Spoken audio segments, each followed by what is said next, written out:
untuk mantang beriman kepada Allah.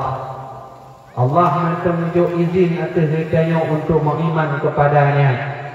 Untung tak alhamdulillah ditanya tu malamnya hana tak sembah patung, hana tak sembah bakai, hana tak sembah batai, tapi ditanya menyembah Tuhan Zat yang Maha Wujud, Allah Subhanahu wa taala.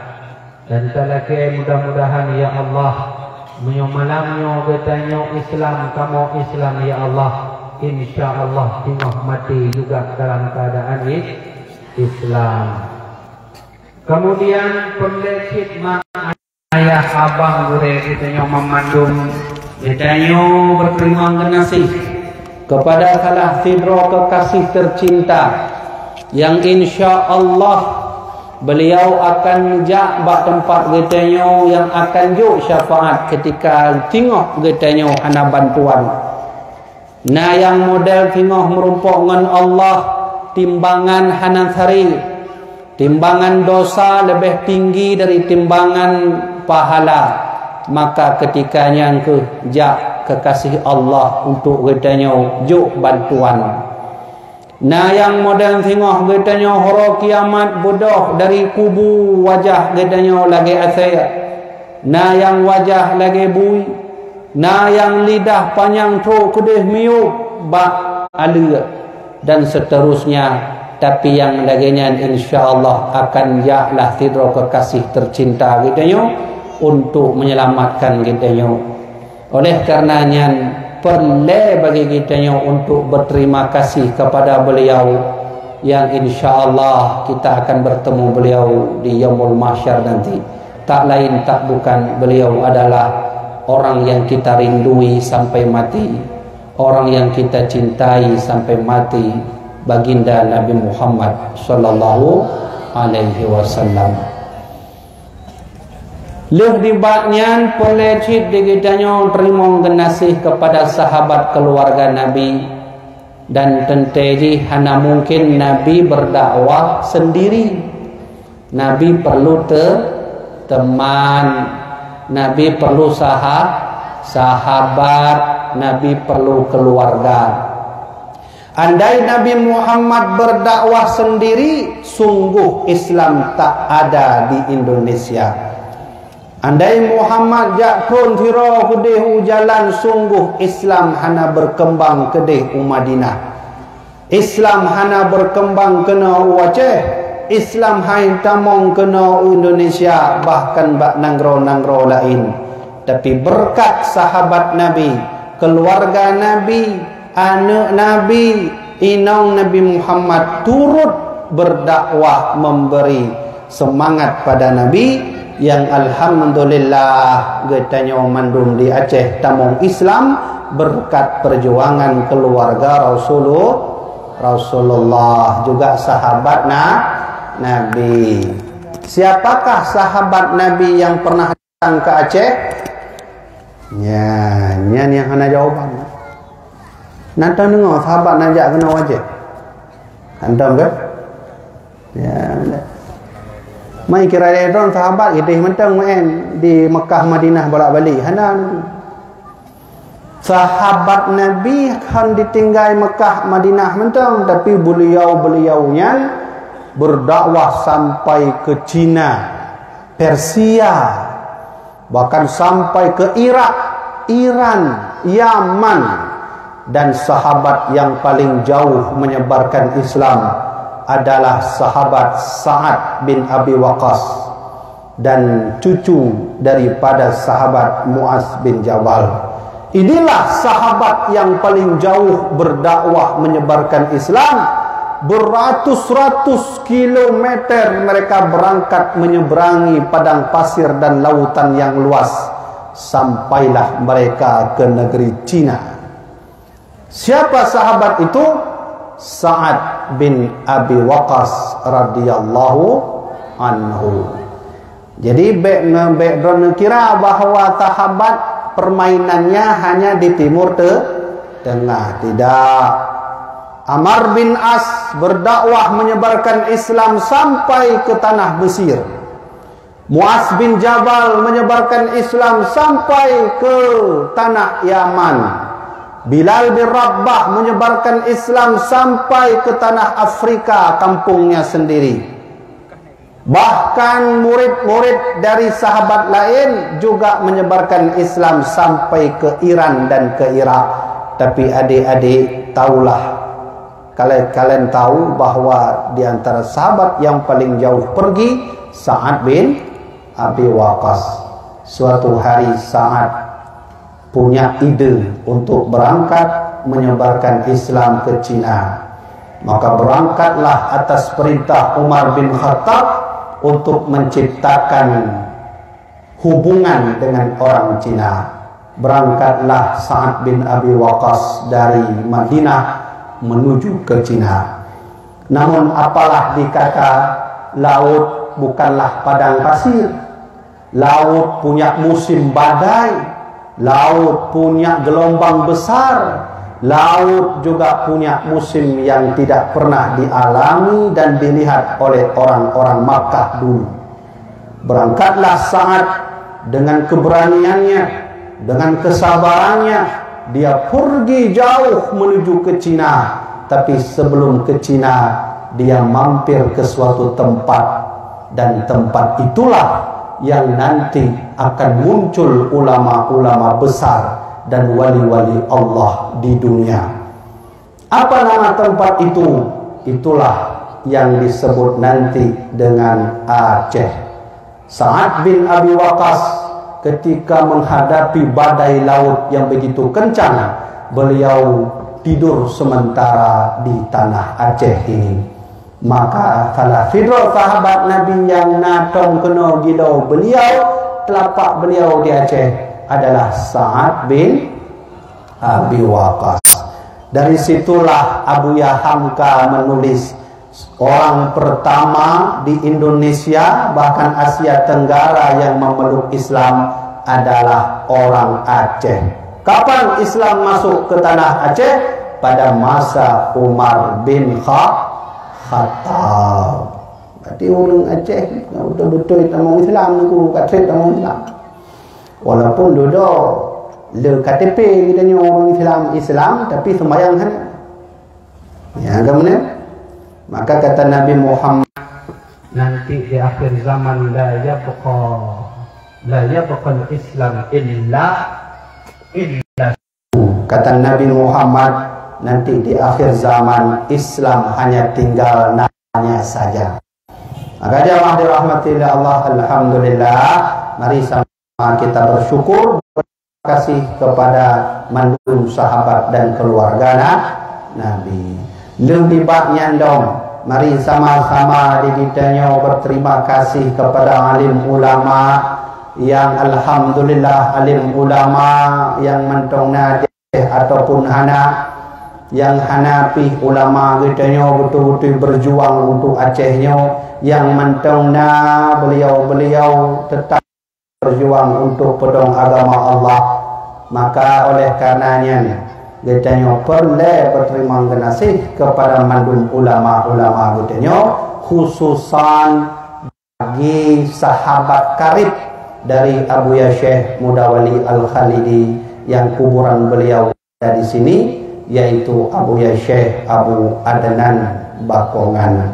Beliau adalah sahabat karibnya almarhum Abuya Mudawali.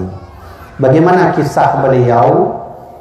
Mari kita sedikit mendengarkan kisah perjuangan Abu Adnan Bakongan bersama sahabat juga gurunya sendiri, yaitu Abuya Syekh Muhammad Wali Al-Khalidi. Dan nanti insya-Allah di akhir majelis kita akan hubungkan dengan penyambutan bulan suci Ramadan yang akan kita samakan tema dengan apa yang telah dijelaskan baginda Nabi Muhammad sallallahu alaihi wasallam.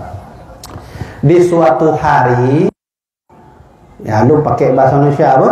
Ya, kalef lagi nyo di kita harus pakai bahasa Indonesia agar ulun Jawa, Palembang, Sulawesi, Padang, ajak kalian gitu. Karena ada tak laporan waktu luan ceramah di Riau nak Riau ya pegah. Ustaz kalau ceramah janganlah pakai bahasa daerah, kami tak faham. Lah telung betul. Jadi selama ada rekaman pakai bahasa Indo. Cuman meremah menyuja awak Inggeris. Ceramah Inggeris. Yang gimana caranya? Ya santri-santri lontuan, adik-adik lontuan yang inong yang agam, nyo saat ni wajib bagi orang bahasa Inggeris. Karena anak aku itu membut mahli pakai bahasa Inggeris. Nah tahu ni. Hai musuh contoh. Okay, betul kan? Ladies and gentlemen, inshallah tonight I want to give you the question for Mahali books. Mahali books kan kitab. Bahasa orang Inggeris kan pada nak kitab, books lah. Yang menangkah hananya. Ya, yang perlu yang bahasa Inggeris ya. Bahasa Arab perlu dengku, perlu ji. Bahasa Arab kai dah dengar. Hanya bahasa Inggeris. Ya, benar kan? Jadi menyujud untuk lebih daripada bud ino, cok doju les khusus belajar bahasa Inggeris ya. Baik ya. Nah, di suatu hari saya itu masuk ke pustaka almarhum Abuya Muhibbuddin. Pustaka Abuya Muhibbuddin itu lebar dan luas.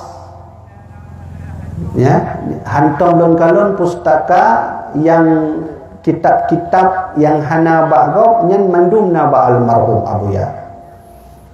Tapi sayang akhirnya pustaka itu terkena tsunami dan hilang. Maka ada suatu kejadian, di suatu hari saya masuk ke pustaka almarhum Abuya Muhibbuddin. Lalu seperti mana biasa saya melihat kitab-kitab aneh. Karena Abuya banyak sekali buku-buku aneh. Buku Injil Najib. Ya. Nah, jadi Abuya punya kena belau buku Injil, peci le penuh le, baik pakai peci. Karena aturan awak Kristen punya kena belau Injil, kalau nurung le punya pakai peci baik. Nah, jadi cerita Umi lontuan, ya mak lontuan. Kamu cerita masa Abuya juga anggota DPR, beliau pergilah ke tempat orang menjual Injil. Almarhum Abuya kan sabi dengan turban, sabi dengan jakru, kalinya mana pakai lu, baju anak muda mana kan? Ya, peci nak pakai. Ya, benar. Maka beliau beli Injil. Itulah kitab almarhum Abuya. Beliau itu sangat mencintai buku, semua buku dia beli. Entah apa-apa buku termasuk novel tenggelamnya kapal Van der Wijk. Ya, Abuya baca novel. Anda nak baca novel? Ya? Nah kan? Cuman tu baik tengah mafai nahu ke apa novel baik. Jadi ketika saya masuk ke pustaka itu, maka don-kalon, wah mantap tak buku-buku Abuya. Banyak sekali buku-buku aneh. Maka saya masuk ke dalam, saya lihat-lihat, di antara buku-buku yang tebal itu ada satu buku kecil. Ubud lagi lipih, ada buku hajuna halaman 12 halaman. Kecil bukunya. Karena saya penasaran, saya ambil bukunya itu, saya baca judulnya Sejarah Abuya Muda Wali menurut Abu Adnan Bakongan. Ya, tulisan Abu Adnan langsung, ditulis oleh Abu Adnan Bakongan. Ya benar. Karena penasaran, maka saya bacalah bukunya itu. Beliau buka terlebih dahulu dalam karyanya Alhamdulillah wassalatu wassalamu ala Rasulillah. Beliau puji Allah, puji Rasulullah. Maka Abu Adnan mulai bercerita dalam buku itu. Nah, bagaimana ceritanya? Beliau mulai terlebih dahulu cerita ayah Abuya Muda Wali. Siapa namanya? Syekh Muhammad Salim. Jadi abuya kita, Abuya Mudawali, nama ayah beliau Syekh Muhammad Salim. Ayah Syekh Muhammad Salim, Syekh Malin Palito. Awak Padang, berarti menyomunan kamu keturunan Padang. Nak santri Padang no? Oh, alhamdulillah. Ya, man hanjuk bahasa Padang ni luan kan? Ya, bahasa Padang. Ayah Syekh Malin Palito adalah Syekh Nan Kuniang. Ya, itu dia. Hanya silsilahnya kabeh hanali yang nampok ni, yang ada pulih tu. Teruk bah Syekh Nan Kuniang. Maka Syekh Muhammad Salim di suatu hari beliau itu datang dari Padang. Nyo Abu Adenan cerita. Malamnya khusus don cerita karena ada tempat lain don cerita tentang Syekh Abu Adenan beliau dengan Abu Yang Mudawali. Malam inilah saya cerita karena di sini dayah beliau. Maka beliau bercerita saat Syekh Muhammad Salim nih Abu Adenan cerita dari Padang menuju ke Aceh Selatan. Maka singkat cerita, Syekh Muhammad Salim tinggal di Labuhan Haji. Dulu masih muda Syekh Muhammad Salim, belum nikah lagi. Sehingga karena beliau alim, orang Aceh Selatan Labuan Haji minta Syekh Muhammad Salim tinggal dan mengajar di sana, lalu dinikahkanlah dengan seorang perempuan. Menikahlah beliau.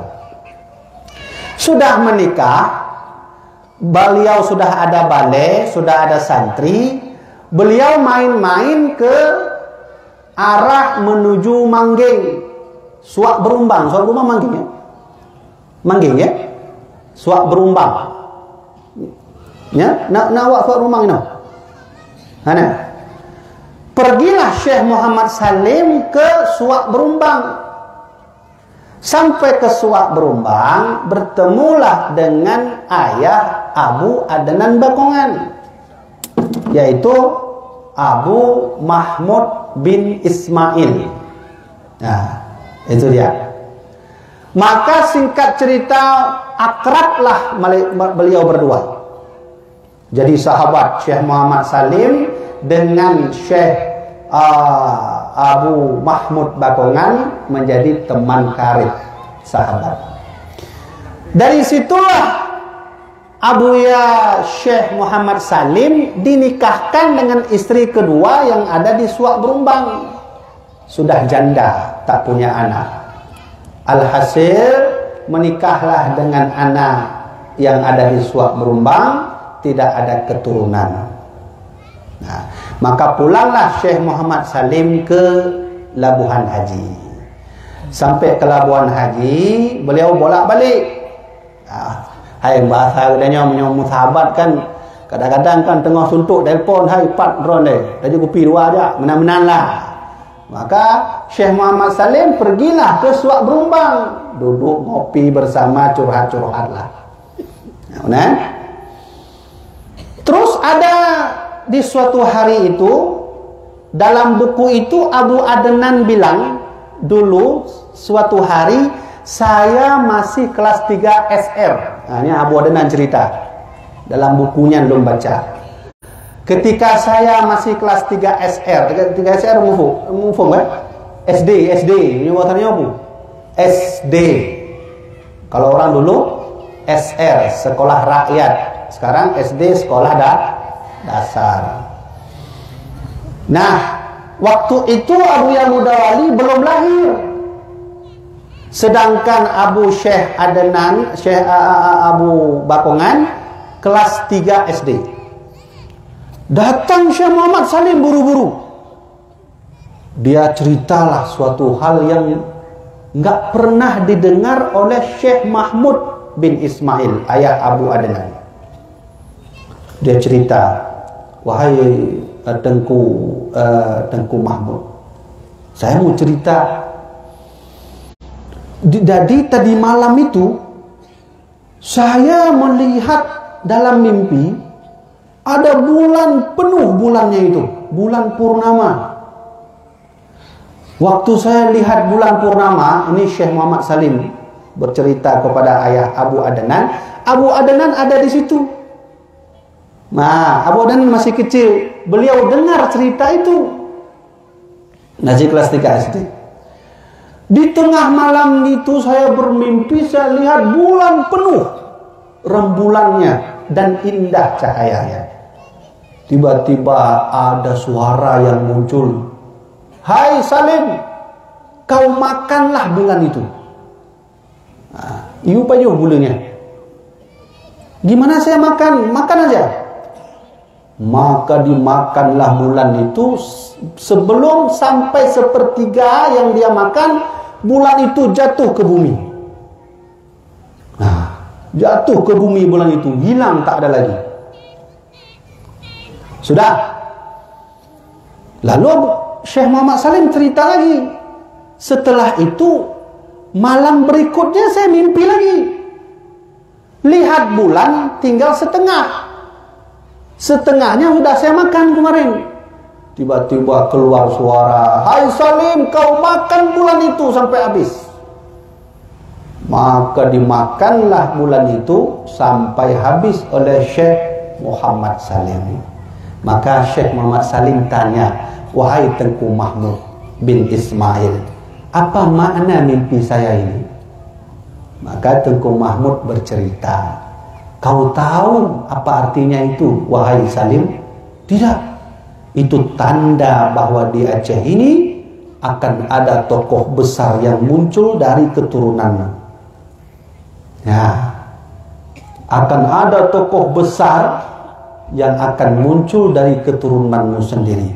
Beliau teringat bahwa istri Syekh Muhammad Salim sedang hamil anak pertama, yaitu dalam kandungan itu adalah almarhum Syekhuna Abu ya Syekh Muhammad Wali sedang mengandung itu. Ya, ini ibu-ibu, adik-adik, nanti kalau malam mimpi bulan, ingatlah besok ada tokoh besar. Tapi kalau ada orang tanya, aman kalau matahari gimana nanti? Ah, itu lawan tokoh besar lah, musuh besar. Gitu kan? Ya kan? Karena memang begitu dulu emak Imam Syafi'i, Fatimah Al-Azriyah. Dulu waktu Syafi'i di dalam keadaan masih dalam perut ibu beliau, emak ibu Imam Syafi'i lihat bulan. Emak Syekh Al-Imam Hasan Basri sebelum lahir Hasan Basri melihat bulan. Bahkan emaknya baginda Nabi juga melihat bulan sampai bercahaya seluruh dunia. Maka ingatlah esok kalau nanti adik-adik yang laki-laki menikah, lalu kalian bermimpi lihat bulan, atau kalian yang bermimpi lihat bulan, insya Allah ada tokoh besar yang lahir. Maka Syekh Muhammad Salim waktu itu terkejut. Oh, itu maknanya ya? Iya. Maka pulanglah Syekh Muhammad Salim. Beliau menjaga terus kehamilan yang di dalam hamil itu ada seorang tokoh besar kemudian hari bernama Syekh Muhammad Salim. Dia bernama Syekh Muhammad Mudawali. Maka lahirlah waktu itu Abu Ya Mudawali. Nah, Syekh Abu Adnan Bakongan bercerita, dulu di Labuan Haji itu ada raja, mantan raja Labuan Haji, namanya Raja Pudan kok nyanyi, Tuan Angkup, Raja Tuan Angkup. Karena di Labuan Haji tak ada orang yang mengajari agama, dia utuslah 2 ulama dari Padang. Yang pertama Syekh Abdul Murad, yang kedua yaitu Syekh Muhammad Jamil. Nah, diundang masuk. Ketika beliau datang mengajari agama di Labuan Haji, tanpa sepengetahuan orang lain, ternyata mereka Wahabi. Nafo Wahabi.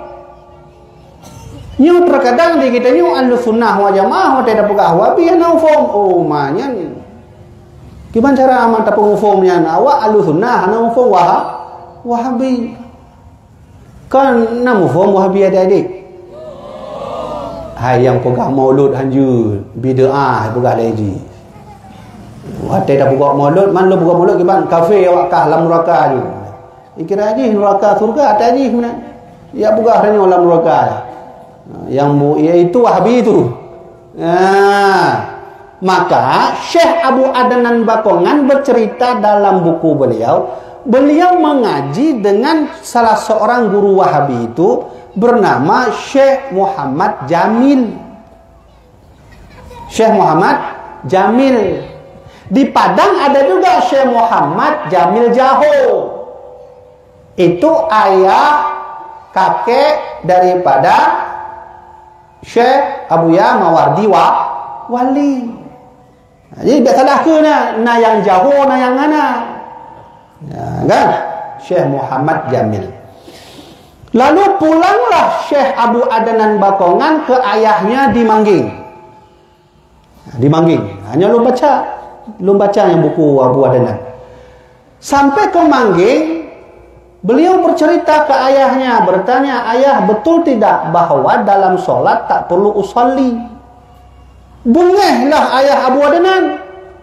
Siapa yang mengajari kamu begitu? Itu guru besar baru datang dari Padang ke Labuan Haji. Ya. Maka kata ayah Abu Adnan, kalau begitu jangan lagi ngaji di situ. Karena isu sudah melebar bahwa ada Wahabi masuk di sana. Ya. Yang puah. Pakai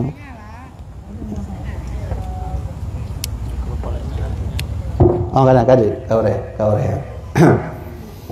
Jadi isu melebar. Wahabi sudah masuk.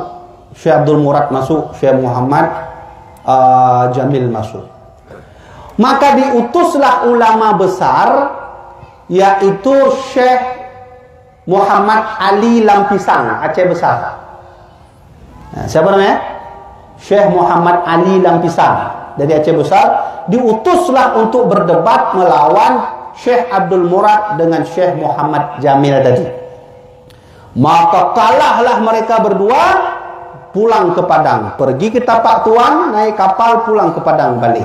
Saat itulah orang Labuan Haji minta Syekh Muhammad Ali Lampisang ngajar di sana. Berdua nanti dengan Syekh Muhammad Salim. Ada. Saat itulah ayah Abu Adnan menyuruh Abu Adnan ngaji dengan Syekh Muhammad Ali Lampisang. Nah, umur Abu Mudawali baru 11 tahun. Sedangkan umur Abu Adnan 12 tahun di atasnya. Berarti berapa umurnya? Abu Adnan lahir 1905. Kemana? Abu Mudawali 1917. Berapa selisih beda umur? 12 tahun. Jadi Abu Adnan lebih tua dari Abu Mudawali. Maka belajarlah dengan Syekh Muhammad Ali tadi. Nah, singkat cerita, Abu Adnan bercerita kembali saat di mana Abu Mudawali pergi menuju ziarah beliau ke Banda Aceh. Ke Banda Aceh beliau pergi ini, beliau bercerita. Sebelum ke Banda Aceh, dua orang mulia ini pergi ngaji dengan Syekh Mahmud Blangpidi, atau punya bahasa ngedanya Syekh Mud Blangpidi. Nah, Abu Mudawali, Abu Adnan ngaji dengan Syekh Mud. Ada satu lagi muridnya Tengku Salim. Tengku Salim ngaji dengan Syekh Mud Blangpidi.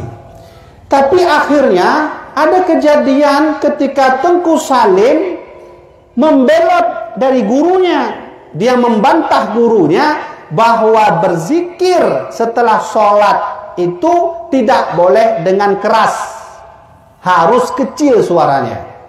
Karena mengganggu orang. Ibu gale Abu Syekh Mud.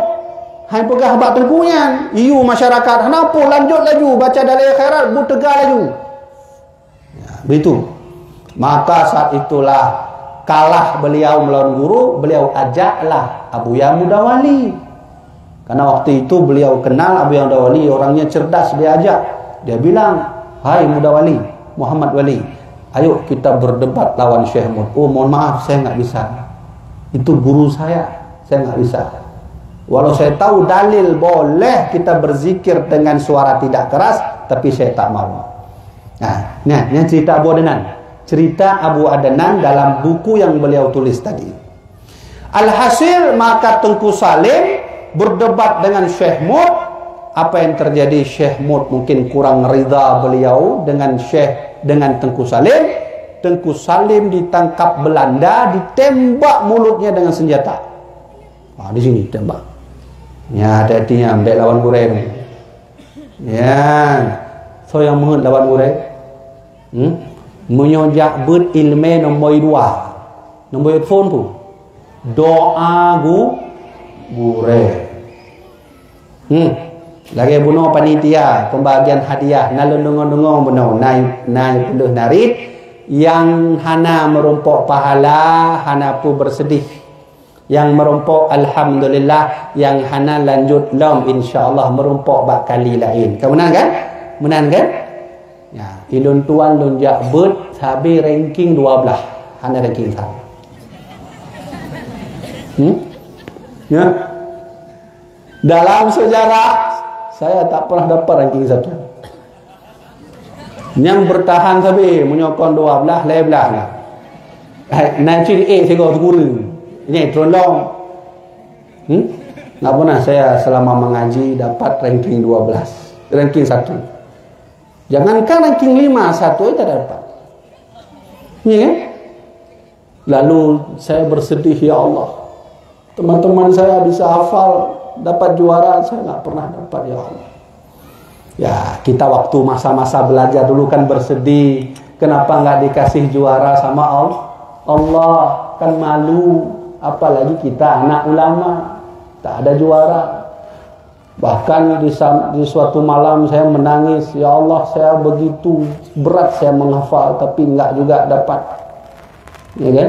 Menyoka kamu awai bet di Jawa. Saya dulu ngaji di Jawa Barat 7 tahun mengaji di pesantren sahabat almarhum Abuya Muhibbuddin, namanya Syekh K. Haji Ahmad Syekhu. Ya, itu sahabat Abuya kita. Mengajilah saya di sana hampir 6 tahun lebih. Selama 6 tahun itulah tak pernah dapat. Enggak pernah dapat. Nah, cuman menyoka pelajaran ulumul Quran, ulumul hadis, yang kata be jabak lo nuru. Jak danyong, kadang contek-contek dia kan. Hai kiban jawaban nombor ha. Lo begah be mo. Ya, nombor 2 kiban. Mentong B, mentong bertahan B. Kamu ujian awal tulisan, ya kan? Nah, tulisan ada hafalan, ya kan? Hafalan nahu dulu kan? Intinya saya nggak pernah dapat juara lah, nggak pernah. Tapi lihatlah, Allah punya cara sendiri untuk menaikkan seseorang. Setelah 7 tahun tak pernah dapat juara, waktu itulah kami masuk ke Fakultas Usuluddin. Waktu itu masih IAIN, daftarlah di sana. Maka dari seluruh Aceh yang daftar, tuan termasuk 10 besar juara, gratis kuliah nggak bayar. Nah, Allah punya cara lain. Yang kedua, hana lunake ba Allah, ya Allah na pujud lo hari lunjuk ceramah, ya Allah hanya lu. Saya nggak pernah minta sama Allah jadilah saya penceramah, pergi-pergi kemana-mana, nggak pernah. Maka almarhum Abuya Muhibbuddin pernah bertanya, kamu Habibi mau jadi apa? Saya bilang, Abuya, saya jadi orang bermanfaat bagi agama saja, ya udahlah cukup. Walau mengajar alif, ba, ta, sa, kaju, udah itu aja lah Abuya, nggak usah yang panjang kali. Lalu Abuya mengangkat, insyaallah biiznillah, mudah-mudahan Allah berikan yang terbaik. Ternyata ketika itu Abuya menginginkan kepada saya bukan ngajar alif bata, tapi Abuya minta seperti ini kondisinya. Ini berkat doa guru, doa ayah, doa ibu. Ada 3 doa yang tak akan pernah Allah menolak. Doa guru, doa ayah, dan doa ibu kita. Maka lagi lah jadilah. Maka dia kenapa halung kena lebih semangat bagi rona. Tapi ben tu lehnya hana hafal dia hana pula lagi Abu Yahudi bentang. Baca. Ben tu. Yang hafal nahu hafal laju, yang hafal Quran hafal laju, yang hafal hadis hafal laju. Ingat, juara tidak mungkin ada pada setiap orang. Tapi ingat, Allah punya cara memberikan juara kepada setiap orang. Jadi berhasil itu bukan semata pada piala, tapi insya-Allah ke depan Allah punya cara membuat kalian berhasil. Baik ya? Baik, kita lanjut lagi. Maka ketika berdebat itulah ditembak Tunku Salim di sini Belanda, oleh Belanda. Maka waktu itulah tahun 1952 Abu Adnan Bakongan termasuk anggota panitia pengiriman Abuya Mudawali ke Jakarta Pusat atas undangan Presiden Soekarno. Nah, termasuk Abu Adnan inilah yang mengurusi sedikit hal-hal yang dibutuhkan oleh Abuya Mudawali. Tahun 1952. Maka Abu Adnan siapkan semua bahan-bahannya.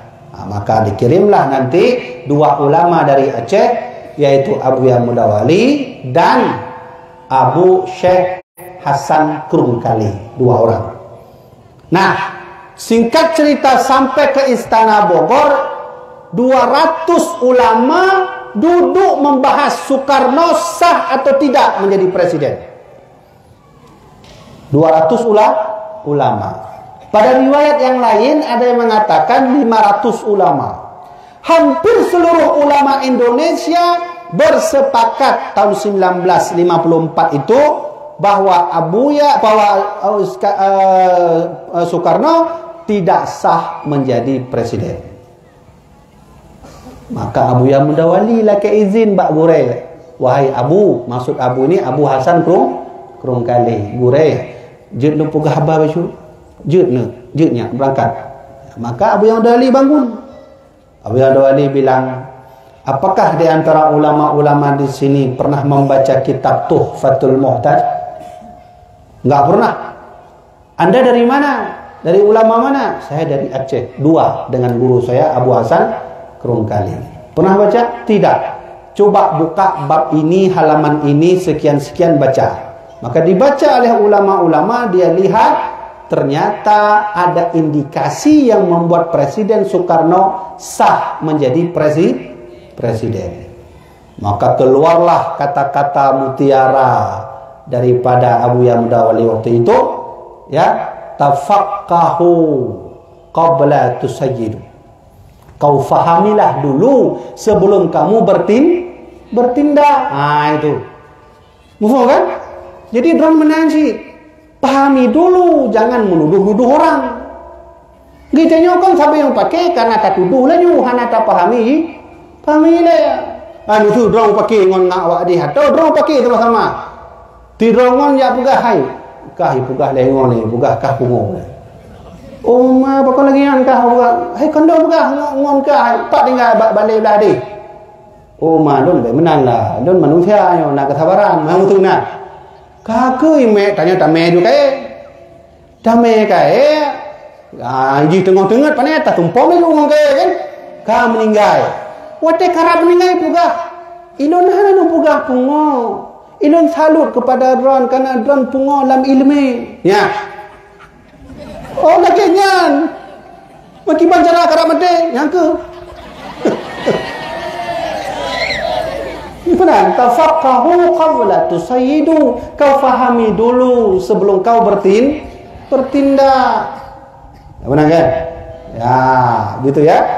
Maka yang terakhir Abu Adnan bercerita, ada kisah unik yang terjadi. Dulu itu Abu Adnan menulis buku yang saya baca. Abuya Mudawali itu pernah naik haji berdua dengan istri beliau. hampir 1 tahun di tanah Mekah. Lalu beliau pulang, Syekh Mudawali pulang ke Padang, tinggal di Padang hampir 1 tahun. Yang uniknya, waktu itu Abu Adnan sedang ada acara di Pelumat. Abu Adnan sedang ada acara di Pelumat. Abuya Mudawali sedang mengarah pulang, ambil jalur dari sana ke Medan ke Labuan Haji. Maka sampai ke Bakungan, karena tahu ada sahabat beliau tinggal di sini, yaitu Abu Adnan. Itu selain sahabat juga teman akrab. Kalau ada curhat, makanya Abu Adnan bercerita, Abuya Mudawali kalau ada keluhan, kalau ada masalah selalu curhat sama saya. Ya, begitu dalam buku itu. Nah, cerita itu sudah saya rangkumkan dalam buku Ayah Kami. Nanti kalau mau beli buku itu, jumpa ke panitia. Tengku ada nggak buku Ayah Kami? Nanti buka, ada bab saya buat judul Abuya Mudawali menurut pandangan Abu Adnan Bakungan. Nah, yang uniknya di mana? Waktu Abuya Mudawali sampai ke Bakungan, beliau tanya ke masyarakat, di mana Tengku Adnan? Tengku Adnan Abuya sudah pergi. Ada acara di Pelumat. Ada acara di Pelumat. Saya mau menginap sebentar di rumah beliau. Nggak ada orangnya ya? Iya Abuya, nggak ada orangnya. Ya udah, kuncinya di mana? Nah, ini unik. Abuya sangat menganggap Abu Adnan sebagai sahabat yang paling dekat dengan beliau. Sampai-sampai beliau kalau masuk rumah Abu Adnan tak payah ada orang, minta kunci aja. Kuncinya mana? Maka dikasih masyarakat, ini Abuya kuncinya. Masuklah Abuya Mudawali ke rumahnya, ke rumah Abu Adnan. Kemudian keunikan yang kedua, berita Abuya Mudawali di Bakungan sampai ke Pelumat. Abu Adnan sedang dalam acara, karena tahu ada sahabat dan gurunya berada di rumahnya, beliau minta izin pulang. Uniknya di mana? Mobil nggak ada, kendaraan nggak ada. Abu Adnan jalan kaki dari Pelumat ke Bakungan. Ini gimana ya, Masya Allah, coba lihat. Sudah orang tangguh ya lagi anak perlu gila bukan? Dari Pelumat tangguh. Ngontapa ayat. Begitulah ulama dulu ya. Ulama dulu itu semangatnya kuat-kuat. Kita belum apa-apa dah loyo dah. Mak nak kirim duit, udahlah nggak mau ngaji lagi mak dah. Ya kan? Udah loyo. Abu Adnan pulang, ada acara apa Abu Bakar dulu. Baik pegah panitia lah kemah lun nagure tru. Na sahabat lun tru nagure lun tru di kampung lun. Minta izin nggak ada mobil, motor panina masanya kan, motor. Ya kan? Maka pulanglah Abu Adnan jalan kaki dari Pelumat ke sini.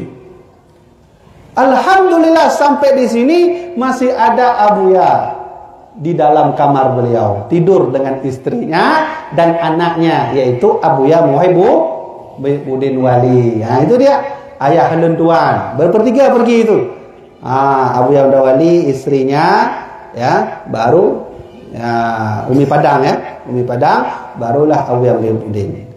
Nah, saat itu ini Abu Adnan bilang, saat saya jumpa dengan Abuya Mudawali, Abuya curhat sama saya. Mulai dari Abuya pergi ke haji sana, jumpa Syekh Muhammad Ali Al-Maliki, berguru dengan beliau, lalu ke Padang, curhat. Nah, coba di antara sahabat-sahabat Abuya Mudawali yang kalau ada keluhan, ada masalah, kalau ingin curhat selalu teringat Abu Adnan Bakungan. Nah, ini guru kita bersama kan? Ya, kan? Sudah cerita semua. Maka Abuya Mudawali bilang, Tengku Adnan, saya mau pulang besok ke Labuan Haji. Jadi insya Allah besok pagi setelah sarapan saya pulang. Maka pulanglah Abu Yamdawali sampai ke Labuan Haji. Nah, saya mau bilang sebenarnya begitulah dulu ulama-ulama saling menghargai ulama lain, atau murid menghargai gurunya. Yang salut kita kepada Abuya Adnan Bakongan adalah itu kan abang leting Abuya Mudawali, ya kan? Pada umur beda Abu Adnan dengan Abuya Mudawali 12 tahun. Tapi walau lebih tua Abu Adnan, walau lebih abang dan adik Abuya Mudawali, beliau tak berfikir, tak malu kalau dalam hal belajar, dalam hal mengaji, tetap saya murid Abuya Mudawali. Walau Abuya Mudawali tak menganggap beliau murid, lebih kepada sahabat. Nah, jadi kalau mengaji itu perlu yang namanya sahabat. Jadi alhamdulillah adik-adik sudah ada di tanah ini, di daerah ini bukti bahwa kalian insya Allah guru kita bersama, guru yang dimuliakan Allah, yang berjuang membela agama Allah bersama ulama besar, yang mudah-mudahan dengan itu diturunkan Allah kepada kita semua. Siapa idola kita di Bakongan? Abu Adnan. Andai Abu Adnan tak ada di Bakongan, maka Bakongan tak akan dikenal oleh orang. Ya kan? Syekh, contoh Ustadz Abdul Somad, dari mana beliau? Dari Riau. Andai Ustadz Abdul Somad bukan dari Riau tak akan ada yang tahu. Sama seperti murid Abu Yamudawali, yaitu Abu Ibrahim Waila, Melabuh. Andai Abu Ibrahim bukan dari Waila tak dikenal oleh orang. Tapi hari ini berbahagialah ayah-ayah, adik-adik, warga Bakongan.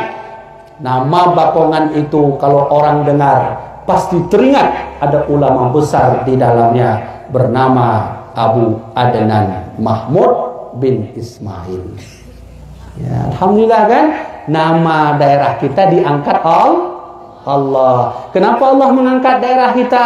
Karena ada ulama. Maka kata Rasulullah, al-ulama'u misbahud dunya. Ulama itu lampu dunia. Kalau dunia lampunya mati, maka masyarakat manusia tak akan tahu mana cahayanya lagi. Maka lihatlah baik-baik, jagalah baik-baik ulama. Ulamalah yang membuat daerah ini ada lampunya. Kalau ulama tak ada lagi, kita sudah mulai kiamat. Tapi adik-adik sekalian, di Indonesia ulama sudah banyak yang wafat. Kalau ulama wafat, Rasulullah bersabda, la taqumus sa'ah hatta yuqbadul ilmu. Tak akan terjadi kiamat sebelum ulama-ulama diangkat Allah. Dulu ada Abu Adnan. Siapa pengganti beliau yang sama seperti Abu Adnan? Ada atau tidak? Nggak ada kan? Sekali hidup selesai, habis. Dulu ada Abu Yamudawali. Siapa pengganti Abu Yamudawali yang sama seperti beliau? Nggak ada. Sekali hidup habis.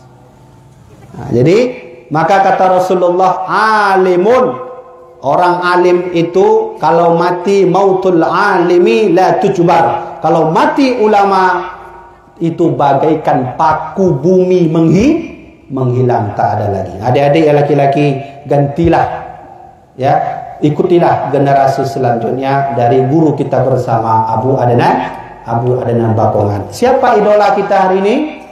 Syekh Abu Adnan. Perlu nggak ada idola dalam belajar? Wah, perlu. Ayo, ada orang bertanya. Kebetulan luntuan ceramah di daerah Pidi. Orang bertanya, Tengku, apa hukumnya mengidolakan LGBT? Bukan LGBT. L itu apa artinya? Lesbian. B itu biseksual. LG, G-nya gay. Nama form gay. Gay laki-laki suka sama laki-laki itu gay namanya. Apa lagi? B biseksual, LGBT. T-nya itu apa? Transgender, kan begitu. Di Thailand banyak itu. Oh sama juga Thailand transgender. Banyak. Maka di negeri Asia ini yang laki-lakinya menyerupai perempuan betul kayak perempuan di Thailand. Jadi tuan punya napeng berangkat ya kalau dia. Ya kalau rendang lu balik dong. Ya kan? Itu dia. Orang bertanya, perlu nggak kita dalam belajar harus ada idola yang kita punya? Wajib. Harus ada. Nabi Muhammad, siapa idolanya? Siapa idola Nabi Muhammad? Ayo kita bercerita menjelang bulan suci Ramadan. Jadi Nabi Muhammad itu duduk, sahabatnya di depan. Sahabat, sini sebentar. Ya Rasulullah. Ada apa ya Rasulullah? Nabi berkata begini. Ini kalimat Nabi. Di antara para nabi Bani Israel, kata Nabi, ada 4 yang aku sukai. Ada 4. Kenapa Nabi menyukainya? Abadullaha thamanina amman lam ya'suhu tarfata'in, kata Nabi Muhammad. Kau tahu, di antara 4 inilah yang paling aku sukai. Kenapa? Mereka beribadah kepada Allah 80 tahun, sedikit pun tak pernah berbuat maksiat. 80 tahun, sedikit pun tak pernah berbuat maksiat. Getanya 80 menit menyuhana maksiat, hanabah benar terpegot becu. Ya kan? Ya, dari mana maksiat? Sini satu. Nih mata nih. Satu, ini satu, 2 hidung. Ya, telinga. Apa dosa-dosa telinga? Riba, ngomongin orang, tak kegop. Itu biasa banyak dari perempuan itu. Ya. Walaupun banyak juga laki-laki, tenang aja. Nanti kita balas laki-laki. Nabi pulang Isra Mi'raj, sahabat bertanya, Nabi, yang paling banyak dalam neraka itu siapa Nabi? Perempuan, kata Nabi. Ya. Jadi kami laki-laki ada Nabi. Wah banyak juga, kata Rasulullah. Banyak, kata Nabi. Laki-laki yang mana yang masuk neraka? Dayus. Tahu dayus? Dayus, kalau kalian punya adik perempuan nggak pakai jilbab, ya, nah itu dayus itu. Kalian nanti menikah ada istri nggak pakai jilbab, pakai jilbabnya begini, diikat begini aja. Nah, ini bukan jilbab namanya ini namanya syal, mafhum syal. Nah, syal. Rasulullah mengajari istrinya pakai jilbab. Ya, gimana caranya? Wal yadribna bi khumurihinna ala juyubihinna. Allah turunkan firman kepada Nabi Muhammad. Muhammad, kau ajari istrimu pakai jilbab. Bagaimana caranya? Jilbab. Wal yadribna bi khumurihinna ala juyubihinna. Pakailah jilbab istrimu itu sampai menutupi dadanya. Ini jilbab. Kalau begini itu bukan jilbab. Begini. Pakailah begini itu. Itu bukan jilbab. Nah, modal cu. Ya, kemudian. Menyotari alhamdulillah, hitam.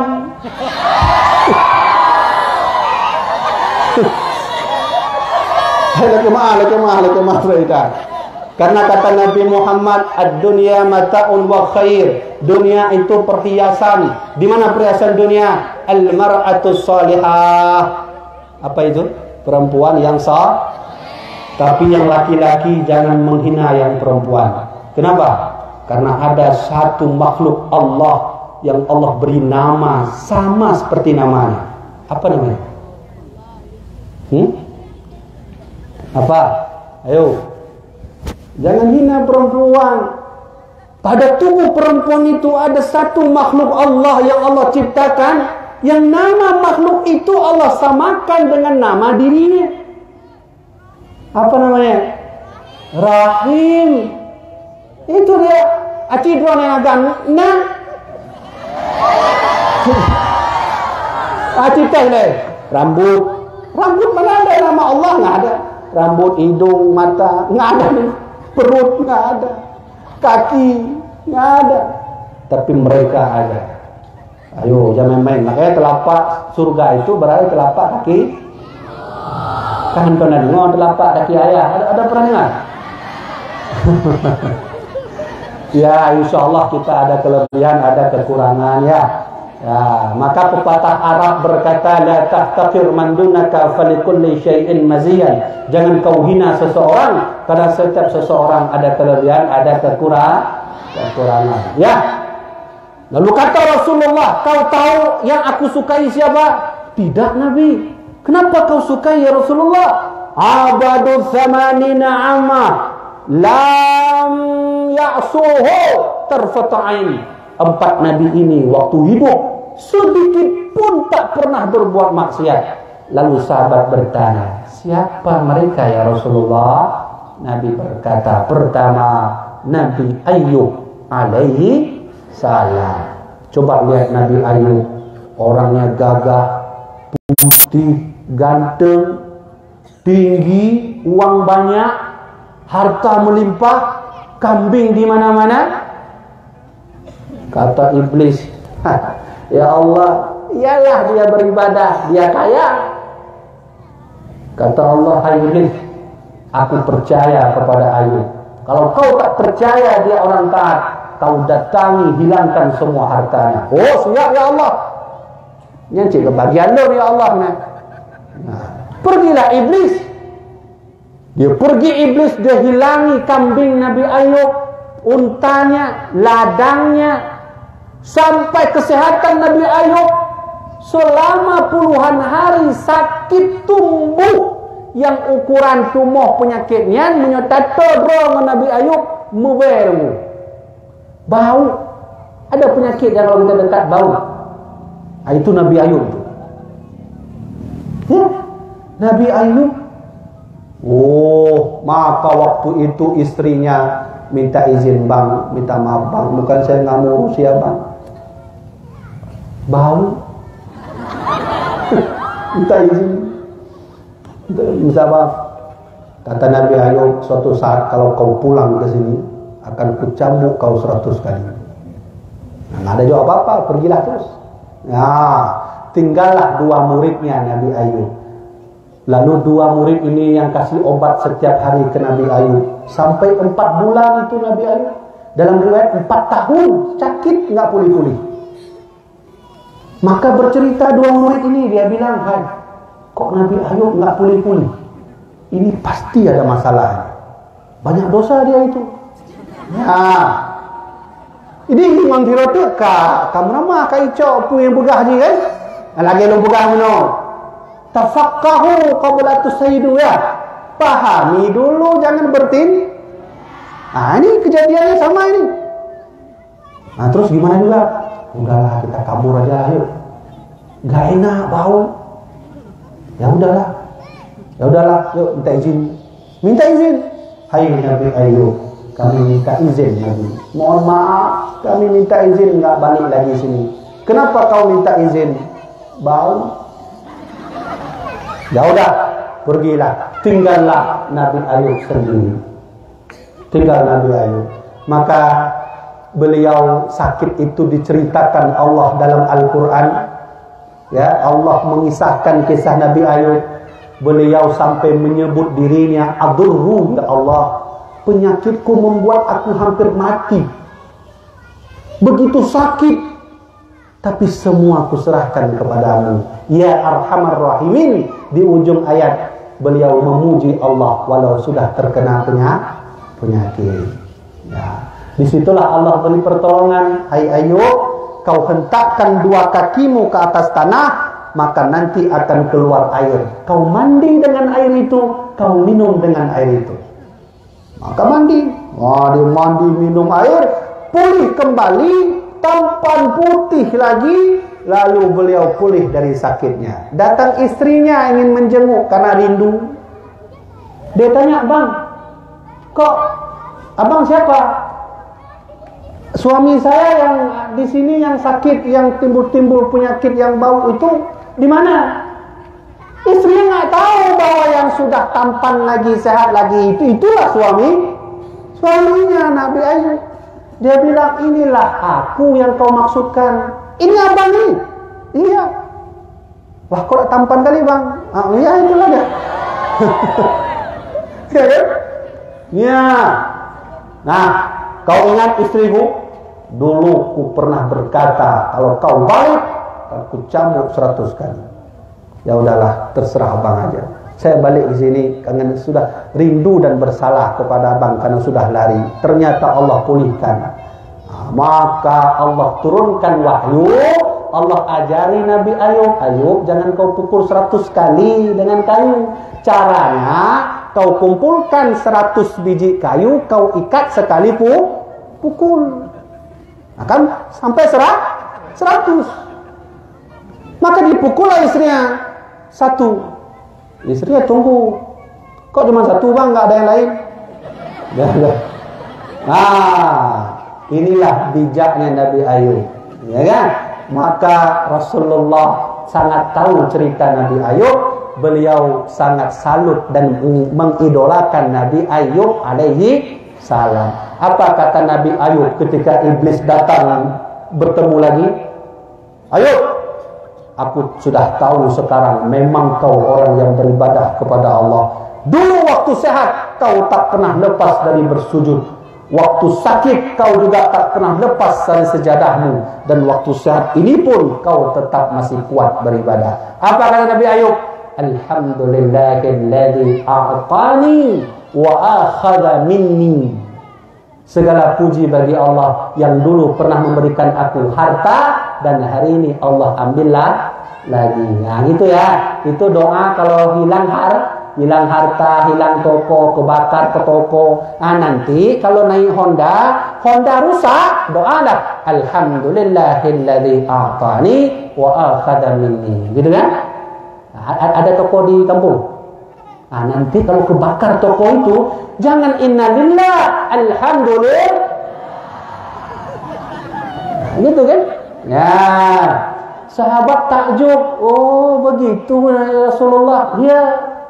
Terus yang kedua siapa ya Rasulullah? Nabi bercerita, yang kedua yang aku salut Nabi dari Bani Israel adalah Nabi Zakaria alaihi salam. Wah, itu kenapa lagi Nabi? Sahabat bertanya. Begini, Nabi Zakaria umur 90 tahun. Beliau ingin sekali punya anak. Berpuluh-puluh tahun menikah dengan istrinya. Sedikit pun Allah tak berikan anak. Tapi apalah dikata ada salah seorang bernama Imran, dia punya istri. Imran sudah wafat, istrinya punya anak namanya Maryam. Karena istrinya nggak sanggup mendidiknya karena sudah sakit-sakitan, maka dititipkanlah kepada Nabi Zakaria. Di suatu hari Maryam beribadah tak pernah putus-putus. Maryam tak pernah dilihat oleh Bani Israel. Ini perempuannya. Ayo idolakan Maryam. Maryam itu semua masyarakat tak tahu bagaimana wajahnya. Yang dia tahu waktu kecil dulu. Nggak tahu bagaimana wajah Maryam itu. Kenapa? Maryam tak pernah keluar dari rumah, selalu beribadah kepada Allah. Bahkan tingkat ibadahnya bisa mendatangkan buah-buah di depannya, padahal bukan musim. Lagi contoh di kita ni, bukan musim bodrin, tapi nak bodrin gitu. Bodrin, apel, kurma, pulungan. Macam-macam buah ada di dunia mandu. Ya kan? Semua ada di depan. Masuk Nabi Zakaria. Assalamualaikum. Waalaikumsalam. Di mana kamu nak? Di dalam ini ayah. Dia panggil ayah karena ayahnya tak ada lagi, sudah lama meninggal. Waktu dibuka itulah terlihatlah putih wajah Siti Maryam. Begitu cantik. Lalu di depannya buah-buah segar, semua buahnya. Terkejut. Kau beli di mana ini buah? Kau keluar ya? Enggak, aku nak keluar. Terus di mana buah ini? Ini Allah turunkan rahmat Allah, wahai ayah. Beliau percaya. Kenapa? Maryam tak pernah keluar. Nah, disinilah beliau teringat, beliau tutup pintu, beliau merenung. Pernah di suatu malam, semua orang tertidur, beliau belum tidur. Beliau berpikir, merenung, ada anak seperti Siti Maryam, begitu indah, begitu tahajud ibadahnya. Lalu beliau berdoa, ya Allah, turunkanlah anak untukku satu, ya Allah. Suatu saat jika aku mati, jenggotku sudah memutih, ya Allah. Rambutku memutih, semuanya tak ada lagi. Aku takut ketika itulah nanti tak ada anak yang mendampingiku, yang menggantikan aku esok untuk berdakwah. Nah, maka waktu itulah keinginan itu dikabulkan Allah puluhan tahun. Nah, itu pelajaran itu. Di bidangnya waktu lagi kan, ya Allah, menyujud moto inovator 2020 le, ya Allah, uronyo lagi. Kiban jara telake ba Allah menan doa. Ya kan? Leh telake moto 2020 le. Galai depi lah. Ya kalau depi 2020 le moto. Telake moto dan kalimat beruronyo lagi yang bahaya. Itu bukan berdoa, menuntut Allah, memaksa Allah. Nabi Zakaria berapa puluh tahun dikabulkan Allah, puluhan tahun baru dikasih anak. Nabi Ibrahim, ya, Nabi Ibrahim ingin sekali punya anak. Kapan dikasih? Umur beliau 80 tahun.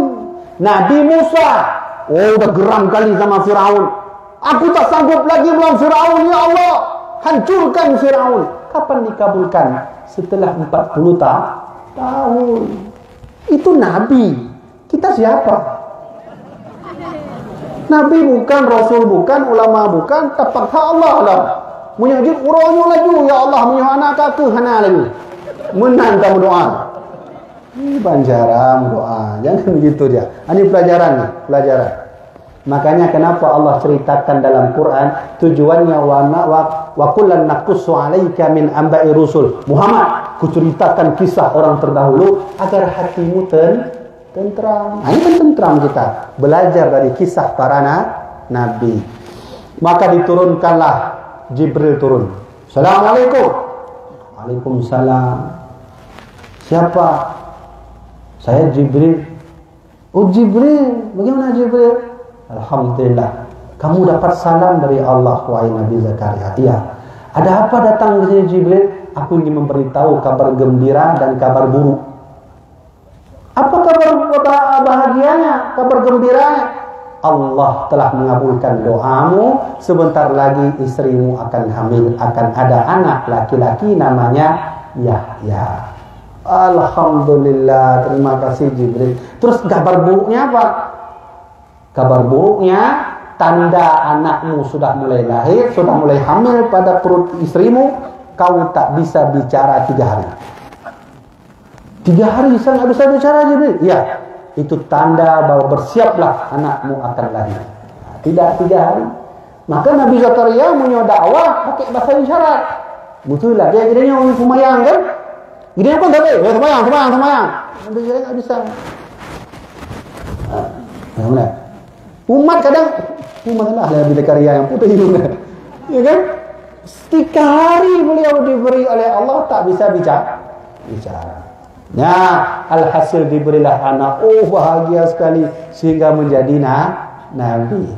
Maka sahabat takjub, Masya Allah ya Rasulullah, mantap sekali cerita Nabi Zakaria. Ya, itu idolaku wahai sahabat-sahabatku. Oh ya, terus apa lagi ya Rasulullah? Nabi yang ketiga, Nabi yang tak pernah orang tahu dan tidak ada pada 25 Nabi. Namanya Nabi Hizkil bin Al-Ajuz. Siapa namanya? Nabi Hizkil. Dan pada draw tepu Nabi yang hanak kita mau 25 Nabi. Ayo, Nabi siapa yang kalian tahu yang tidak masuk 25? Hah? Khidir. Nabi Syamun. Siapa lagi? Hah? Siddiq. Hantar lalu orang tidur mata lama lomba. Ya, Nabi yang paling tua yang enggak masuk ke 25, cucu Nabi Adam langsung. Namanya Nabi Syed alaihi salam. Nah, itu hafal tuh. Dalam kitab tu nanti. Nyo adik sekalian. Ilon menyolon buat kitab, menyona yang penting-penting lu hafal ya. Baik kaedah usul, nama-nama nabi lu hafal ya. Lu cara lu hafal benar. Lembuh garis miupnya ka. Lendu je, duk 2 minit dah le. Lendu ya kalau yang ada. Lendu kalau lagi urang mumang nak kan? Tahu laju. Urang kira lun tahu kana lun kalau nak dua. Apa boleh? Mana cara hafal tu perlu. Itu cara hafal. Terus kalau hafalnya banyak, ilun tuan lebih pah ilun menghafal, ilun pogot grafik. Grafiknya pagannya mana? Lagi contoh pembahagian tarif. Tarif ada 5, ya kan? Ada tarif tam, ada tarif naqis. Tu bagi dulu. Tarif 2, tarif tam, naqis terusnya. Itu ilmu mantik. Terus ke bawah. Jadi enak hafalnya. Mana cara? Kalau mau hafal hadis, mau hafal ilmu yang banyak, hafalan begitu. Nah, apa yang menjadi Nabi takjub kepada Nabi Hizkil dulu sebelum Nabi Hizkil hidup? Ada satu kampung namanya Darwidan. Apa namanya? Darwidan. Jadi di satu kampung itu rakyatnya makmur, hidup ekonomi pas, ya, politiknya bagus, mereka hidup dengan bergemangan harta dan kekayaan. Lalu mereka sombong, mereka berkata, "Oh, kami kan bahagia karena duit kami." Mulai menyombongkan diri. Lalu Allah mengutus 2 malaikat, "Hai malaikat, aku tak suka melihat Darwidan. Kau turun, hancurkan mereka." Maka datang 2 malaikat, Fidra malaikat di atas gunung, Fidra malaikat di miuk gunung. Bandua klik. Dia teriak. 2 malaikat itu berteriak waktu itu. Ya. Maka diturunkanlah juga diturunkan penyakit taun namanya. Jadi yang teriaknya ke Nabi Hizkil untuk miupnya lo. Darwidan ini dalam sejarah Allah kirimkan penyakit taun. Kalau bahasa kita corona lah. Corona kan? Corona itu taun. Lalu mereka singkat cerita mati semuanya. Beratus tahun tulang mereka tak ada yang ambil. Jenazah mereka tenggelam di dalam tanah. Tak ada satupun yang melihat dan mengeksekusi mereka. Satupun tak ada. Lalu muncul seseorang namanya Hizkil bin Al-Ajuz. Dia datang. Dia duduk. Ya Allah, kalau aku bertanya kau marah enggak ya Allah? Ada apa Hizkil? Bertanya. Begini ya Allah. Kira-kira nanti waktu kami semua dalam kubur, bagaimana cara kau mengangkat kami jadi manusia lagi? Kau tak percaya kepada aku Hizkil? Aku percaya ya Allah. Cuman penasaran bagaimana orang mati hidup lagi. Nah. Oh begitu Hizkil? Ya Allah. Tunjukkan dong kepada saya gimana caranya. Baik. Kau pergi ke suatu kampung, masyarakatnya disebut Darwidan. Pergilah Nabi Hizkil. Sudah sampai? Sudah.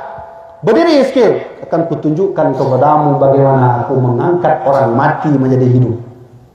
Maka berdirilah Hizkil. Kebetulan tengkorak di depannya itu hidup lagi. Tengkoraknya bangun sendiri, lalu daging-daging menyatu lagi, darah menyatu lagi, semua bersatu lagi. Dan mereka hidup seperti mana manusia biasa. Lalu Nabi Hizkil bersujud, ya Allah, aku takjub kepada Engkau ya Allah, ampuni segala dosa-dosaku. Nah, maka Hizkil inilah yang menurut Rasulullah, itulah Nabi yang 80 tahun beribadah, tak pernah bermaksiat. Masya Allah ya Rasulullah, mantap sekali ceritanya. Ya, mantap. Yang keempat apa ya Rasulullah? Ada satu Nabi namanya Yusha bin Nun. Siapa namanya? Yusha bin Nun. Ya. Kalau ingin buat anak boleh. Yusha. Tengku Yusha. Kan keren kan? Tengku Yusha yang dirahmati Allah maju ke depan ya. Mana Tengku Yusha? Ya, atau jangan Yusha, Nun. Tengku Nun. Ya, ya kan? Hanya kan Nabi, pakai dua, pakai kan Nabi ya. Tengku Nun. Habis Nun apa? Sod. Ah, itu juga dah punya anak Tengku Sod. Anak yang gede habis Sod, Dot. Ta ain ghain fa qa sampai ya. Itu ya. Yusha bin Nun. Ya, kalau buat nama anak, ini coba dengar. Dulu itu saya pernah mengaji sama almarhum Abu Ya. Di antara murid yang paling muda yang kenyan tuan, yang lain tuha-tuha gure-gure rayu yang but. Maka saya pernah dapat dulu ilmu dari almarhum Abu Ya. Kalau buat nama itu, pertama buatlah nama yang nama Nabi. Yang kedua jangan panjang-panjang kali. Makanya nama-nama Anis Abu Ya Muhyiddin hanya banyak. Ilan tuan Habibi kabeh. Adik ilan tuan Maulana kabeh. Adik lo Inong Hiratu Nadia hanya banyak. Yang paling tuha dari Inong yang phone Taufik. Setelah itu Hidayat. Setelah itu Wahyu hanya banyak. Nah, cuman di ujungnya nama ayah Bibi Muhyiddin Wali. Nah, gitu. Nah, itu pelajaran. Nanti kalau dalam nikah buat anak yang simple aja. Ya, cuman saya mau nama yang selain Nabi boleh? Boleh. Nama siapa? Nama orang soleh. Siapa? Luqman. Siapa lagi? Banyak, tinggal pikir aja. Nama orang soleh boleh nggak Teguh? Ronaldo, Messi, Michael, ya kan? Boleh? Boleh aja lah, nggak apa-apa lah. Ya, yang penting ini tabuh nan Michael, ya abud, ya nggak benar? Tengku Michael yang dirahmati Allah, mohon maju ke depan. Yang penting ibu Tengku, nyonan Muhammad kamu berita telah terjadi pencurian yang mendadak bersenial. Kita tak salahkan Muhammad. Siapa nama Muhammad sini? Banyak kan? Nih orang tua. Kalau ingin buat nama Muhammad, saya bacakan pesan Nabi. Idza samaitumul mauluda Muhammadan. Nah ini pesan Nabi. Kalau kau beri nama Muhammad, kau jaga 3. Tanggung jawab. Kalau enggak dimintai bertanggung jawab oleh Allah. Pertama, fa'allimhu, kau ajari dia ngaji. Nah ini orang tua yang istri sedang hamil ingin buat nama Muhammad.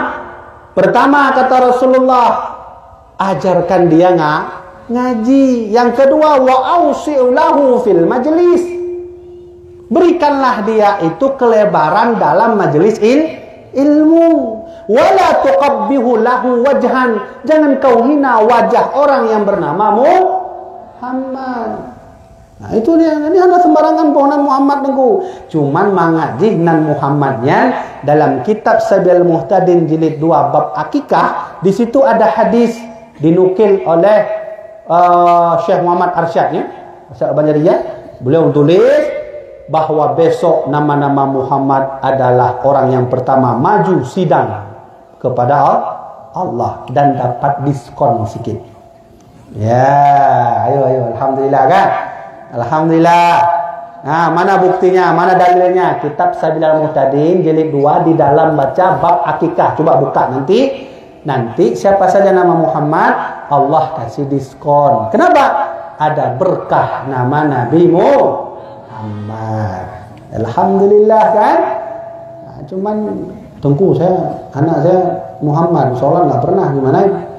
Sholat nggak ada, ngaji nggak ada, sekolah nggak ada, suruh kerja nggak ada. Tugasnya tidur aja di kamar, main chip. Abis hotel main chip. Gimana caranya? Caranya nggak ada, ambil karung, bungkus dia, buang ke laut. Kalau ngaji nggak sekolah, alhamdulillah. Kalau sekolah nggak ngaji, kajut lah, alhamdulillah cik. Atau hana but, hana sekolah tapi rajin minta kerja untuk orang cik, kajut cik. Nyu mendum hana dengu, ngaji nggak mau, sekolah nggak mau, kerja nggak mau. Tidur aja.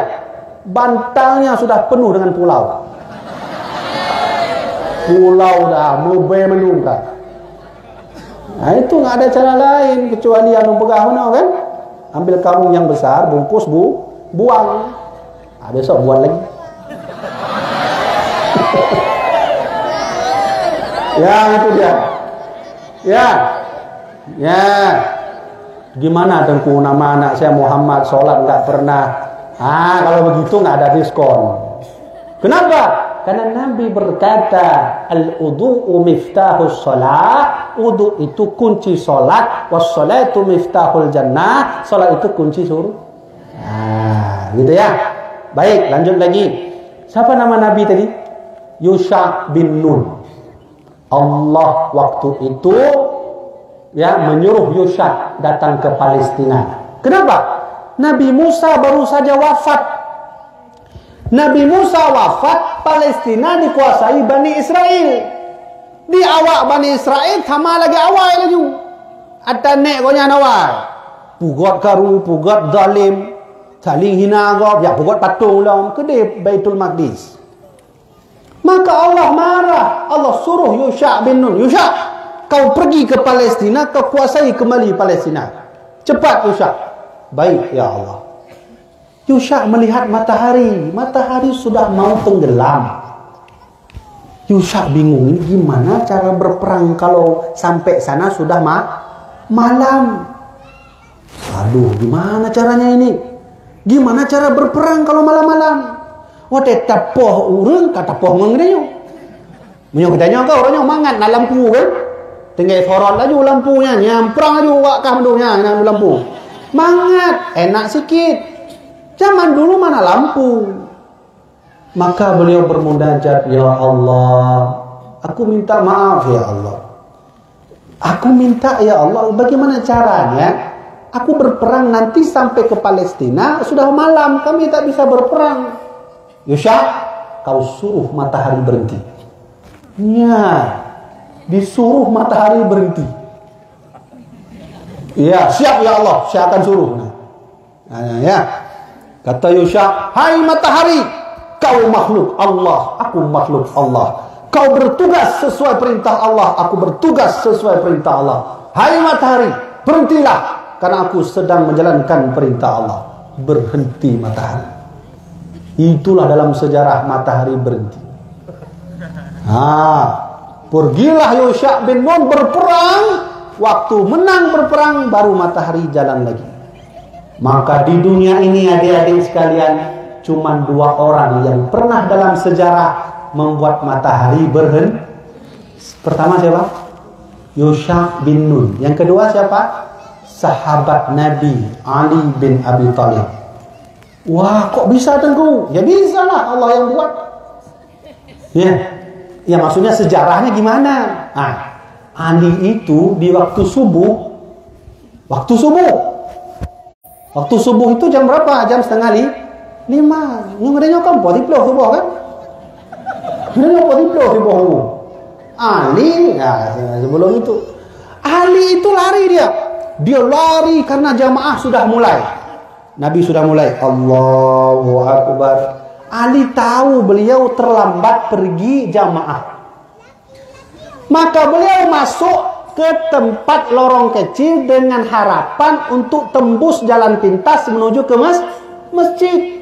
Lari beliau sampai di pertengahan jalan, ada nenek tua Yahudi sedang jalan. Nah ini belajar dari Ali bin Abi Thalib. Pertama, beliau tak pernah meninggalkan jamaah. Yang kedua, beliau penuh dengan akhlakul karimah. Apa yang dilakukan Ali? Apa Ali bilang, nenek, long berbu, nek, pemenang? Nggak ada. Nggak pernah Ali seperti itu. Mudah-mudahan kan pemenang. Alah, jipi Yahudi yang kedih mentang apa? Cocok di Islam. Oh enggak begitu. Ali bin Abi Thalib jalan di belakang. Dia jalan setapak, nunggu nenek itu jalan. Jalan setapak lagi, nunggu nenek itu jalan. Alhasil barulah keluar. Beliau lihat Nabi sedang ruku. Kata Ali, alhamdulillah sedang ruku. Lari terus, lari. Masih ada kesempatan. Masuk Ali. Allahu Akbar. Allahu Akbar. Sudah. Nabi selesai sholat, Assalamualaikum warahmatullahi wabarakatuh. Assalamualaikum, Nabi duduk. Siapa yang di sini yang telat sholat? Ya. Udahlah itu berdebar hati Ali itu, duduk berdebar. Nyong ramah dah nyong. Rasulullah bunyi. Siapa di sini telat sholat? Nah, karena mereka jujur, sahabat-sahabat jujur, gak pernah berbohong kayak kita. Angkat terus. Kita kan menang. Pakon pek tak jak WC. Takik perut boleh ni. Padahal dia nak takik perut nunggu. Jak pegah haba masalah. Wate Ronaldo dengan Messi lawan kau menang. Lekeh maaf dulu. Saya dulu pernah ngantri juga. Ada dulu unik santri. Kami sedang musim bola itu. Sini WC, sini WC. Itu mereka ngobrol tuh sedang BAB. Cerita ada sambil duduk. Gimana bola? Mantap bolanya, menang kita. Dalam WC. Guru nunggu ngajar. Kenapa nggak cepat-cepat kita ngaji? Alah, nggak penting nahu. Nah, besok aja yang lain. Nah, benar? Ya, dulu kami begitulah. Kami sebelum pulang dulu, ya lagi kayak gini ya. Ini kita mau pulang nih kan? Kami dulu punya adat sama teman-teman sebelum pulang pesantren, masak mie pakai ember. Nah, ambil ember itu yang besar itu, masukin air keran. Air keran masa kamu nunggu. Ya, Jawa air keran ya, aduk terus. Dah. Oh, udah siap. Sini semua, sini. Turun ya, ada dari kursi turun loncat dari ranjang kamu awal dua yang. Karena ranjang ada dua rawan. Nyem lompat dari tingku kadang tanggu po 12 ni. Ya, dengan ikeran kajadeh lagi. Maka masuk air tanpa pakai sumpit, sendok dan garpu, langsunglah secara alamiah. Ya, benar. Ya kan? Dulu kami dulu. Ya, makanlah terus. Mana pikir lagi udah lapar jam 12? Ya. Ya.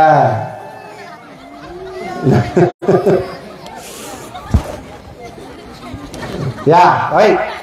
Ya, jadi ya kayak itu kan. Tapi apa? Ya.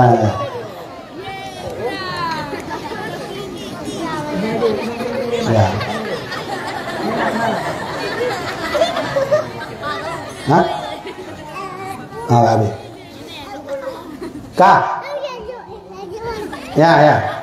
Kena adik dua ni nama tampil. Pak ayah. Baik. Sudah. Jadi hai nanti anak umi, anak pu waktu benar. Anak umi. Ya. Bagi. Ya, dulu itu Rasulullah juga punya. Nabi punya cucu, Nabi sedang sholat, Hasan Husain naik ke atas, Nabi nggak pernah mengganggunya. Jadi kakek hanapu, ya bakal menaju. Anak umi kan? Kecuali urung raya nyampe ya, tak cok karung yang tak bungkus ni. Kundi kami di likunya. Tak pemana oleh bacuk kan? Ya, baik ya. Jadi Ali bin Abi Thalib menunjuk tangan Nabi, saya telah sholat Nabi. Sini Ali, sini duduk. Ada apa Nabi? Ali, kenapa kau telat sholat? Ali cerita, ya Rasulullah, aku telat bukan sebab aku ya Rasulullah. Aku bercerita ya Rasulullah kepadamu. Mulai dari aku di rumah ya Rasulullah, aku lari lalu datanglah di hadapanku seorang nenek, aku tak bisa lewat. Saat itulah aku menunggu. Ali, kau tahu Ali? Saat aku rukuk tadi itulah matahari berhenti Ali. Menunggu engkau datang sholat berjamaah. Nah, inilah dua orang yang pernah menahan matahari. Ya kan? Ya lagi-lagi ente cerita bawa wabi hai betih bukan bid'ah. Hai betih le. Mak panen hai betih. Karomah ulama-ulama han hai betih wanya. Kecuali ini, ini yang betih. Nyok kode bahaya maka di sebenarnya kita berbicara dengan tangan bisa. Ini apa maknanya? Mantap kan? Oke. Wow, maknyus. Ya, macam tahu ya. Bila lagi yo? Ya, nama maknyus le. Ya, kan? Yang paling bahaya, yang paling enak kita dengar begini. Nah, ini enak nih. Ah, ini anak pumayang tu. Anak pumayang punya lagi yo tu ha, yang gayu ha. Punya lagi yo pasti lagi yo, ana mungkin lagi yo, ana mungkin. Baca lagi. Kabar. Tengok apa? Kabar. Ya. Sudah. Ketika 4 orang nabi ini nabi cerita, sahabat semua takjub. Dalam bahasa hadis, fa'ajaba ashaba Rasulullah. Semuanya takjub. Lalu Jibril datang ke Rasulullah. Assalamualaikum. Waalaikumsalam. Muhammad, kau senang kepada 4 orang itu? Iya, Jibril. Sahabatmu begitu juga, Muhammad? Iya, Jibril. Tapi ingat Muhammad, bahwa ada kejadian, peristiwa yang Allah turunkan lebih ribuan kali lipat mulia daripada mereka. Itu khusus untuk engkau dan umatmu, wahai Muhammad. Ya ampun, ya Allah, ya Rabb. Apa itu, Jibril? Muhammad, nanti di bulan Ramadan ada satu hadiah Allah berikan, yang siapa yang mendapatinya ribuan kali lipat lebih ajaib daripada Nabi Hizkil, Nabi Yusha, Nabi Zakaria, dan Nabi yang lain-lainnya. Apa itu, Jibril? Jibril menjawab, Bismillahirrahmanirrahim. Inna anzalnahu fi lailatin. Nah, itu. Nah, coba baca kitab tafsir Ad-Durrul Mansur fi Tafsir Al-Ma'sur karya Imam As-Suyuti, baca kitab Al-Quranul Azim karya Imam Ibnu Katsir. Ada cerita itu. Ternyata Nabi nggak tahu di antara kelebihan dan ajaibnya 4 orang Nabi ada yang ajaib lagi. Apa itu? Malam Lailatul Qadar. Maka urang yang suluk bak malam terakhir, insya-Allah urang yang suluk nyan sabi-sabi merumpok Lailatul Qadar. Memangnya apa sih lebih Lailatul Qadar? Biasa aja. Kami makan bakso di bulan puasa, di lain puasa dengan malam puasa sama aja nunggu. Nah, itulah orang itu nggak pernah merasakan suluk, tawadjuh, ngaji. Mentang-mentang udah ngaji dari dayah libur, buang-buang waktu nongkrong. Kapan tidur? Lehu boh, yang kerja tidur. Man malam hana tidur, hana. Pakai menang. Alah mumpung libur pak dayah hantu batai dayah hana lagi. Menang, kita tahu yang kena alasan. Ya, apa yang terjadi kelebihan di Lailatul Qadar? Tanazzalul malaikatu waruh. Ya. Nih. Kenapa Allah melebihkan Al-Qadar khusus untuk umat Muhammad? Tanazzalul malaikatu. Satu. Waruh. Ayo kita baca. Ayo, dalam kena surah baca. Al-Malaikah. Dalam kitab tafsir Al-Maraq, dalam kitab tafsir Ibnu Katsir, sahabat bertanya makna, ya Rasulullah, Nabi, jadi malam Lailatul Qadar itu nanti malaikat turunnya? Ya. Berapa banyak Nabi? Banyak nggak yang turun? Nah, sahabat bertanya, banyak nggak turun? Kata Nabi, Innal malaikata yanziluna minas sama aktsaru minal hasab. Turunnya malaikat dari langit ke bumi lebih banyak daripada kalian menghitung batu kerikil di dunia. Berapa jumlah batu kerikil? Di dunianya engkau di Bakongan. Oke, tak pegah lagi Bakongan. So yang kena hitung batu kerikil mandum yang na di Bakongan. Cobalah hitung bawa 1, 2, wah banyak itu enggak terhitung. Nabi berkata, "Aktsaru minal hasa." Malaikat yang turun nanti di malam Lailatul Qadar lebih banyak dari jumlah batu kerikil di dunia. Masya Allah, banyak sekali itu, berjibun itu. Makhluk Allah yang tak terhitung, salah satunya malaikat. Malaikat itu di mana-mana ada. Nah, di samping kalian ada, di HP ini ada. Itu yang pegang juara itu di sebelah kanan itu ada. Coba lihat, nampak tak? Jangan lihat temannya, lihat malaikatnya. Ya, nampak ada malaikat yang Allah khusus buat satu titik hujan, satu malaikat. Man paduk titik hujan yang turun selama hujan. Oh, mana tak dulu. Ada yang jaga kita dari ular, malaikat. Semuanya. Nah, jin juga gitu. Jin juga banyak. Ada jin yang suka nongkrong sama orang warung kopi, ya, temenin main chip, ya, benar kan? Dibuka jinnya, oh mabang, ngan talu tabang. Dia tegon aja, boleh tak tegon. Ya dapat. Yang itu dia. Ada jin yang khusus duduk di bawah perut, di bawah pusat. Nah, jin. Ini ada jin sini. Ya, hati-hati ya. Biasanya di sini itu ifrit. Ah, nih jin ifrit. Nih. Ah, nih ibu-ibu sekalian jin ifrit. Ada di sini duduk dia. Namanya jin saka. Jin saka itu apa tugasnya? Membuat orang sering merenung, lalu membuka pintu agar sihir masuk. Ah, itu jin saka. Maka jadi baik memang nang nunggu, baik merenung, baik tahu. Minta aktivitas baik tapi romo. Perempuan itu, yang biasanya perempuan sering kena jin. Sering merenung. Hai, betul. Hai kali baik ni awaknya. Ya. Kenapa begitu? Saya pernah jam 2 malam di dalam rumah itu duduk santai. Orang kampung datang, Assalamualaikum Abuya. Waalaikumsalam.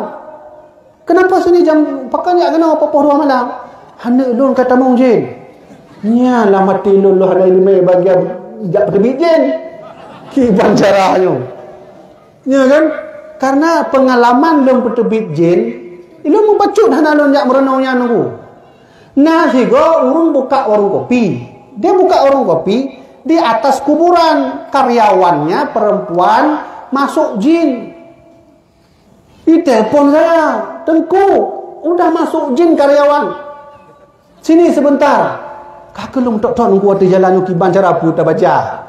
Ada kenyang nung takut. Waktu tak baca ayat surat kursi, dia balas surat Al-Baqarah. Nya kau balau. Ngan awak kata jauh malam kamu. Ya kan? Lebih panjang ni baca di kitanya qul huwallahu ahad. Di jinnya surah Al-Baqarah tambah dalam Al-Imran. Kana le raju dengan malai nyampai lah ke jin ke mana. Bahku jin yang gidang dulu nak ke mana. Ya kan?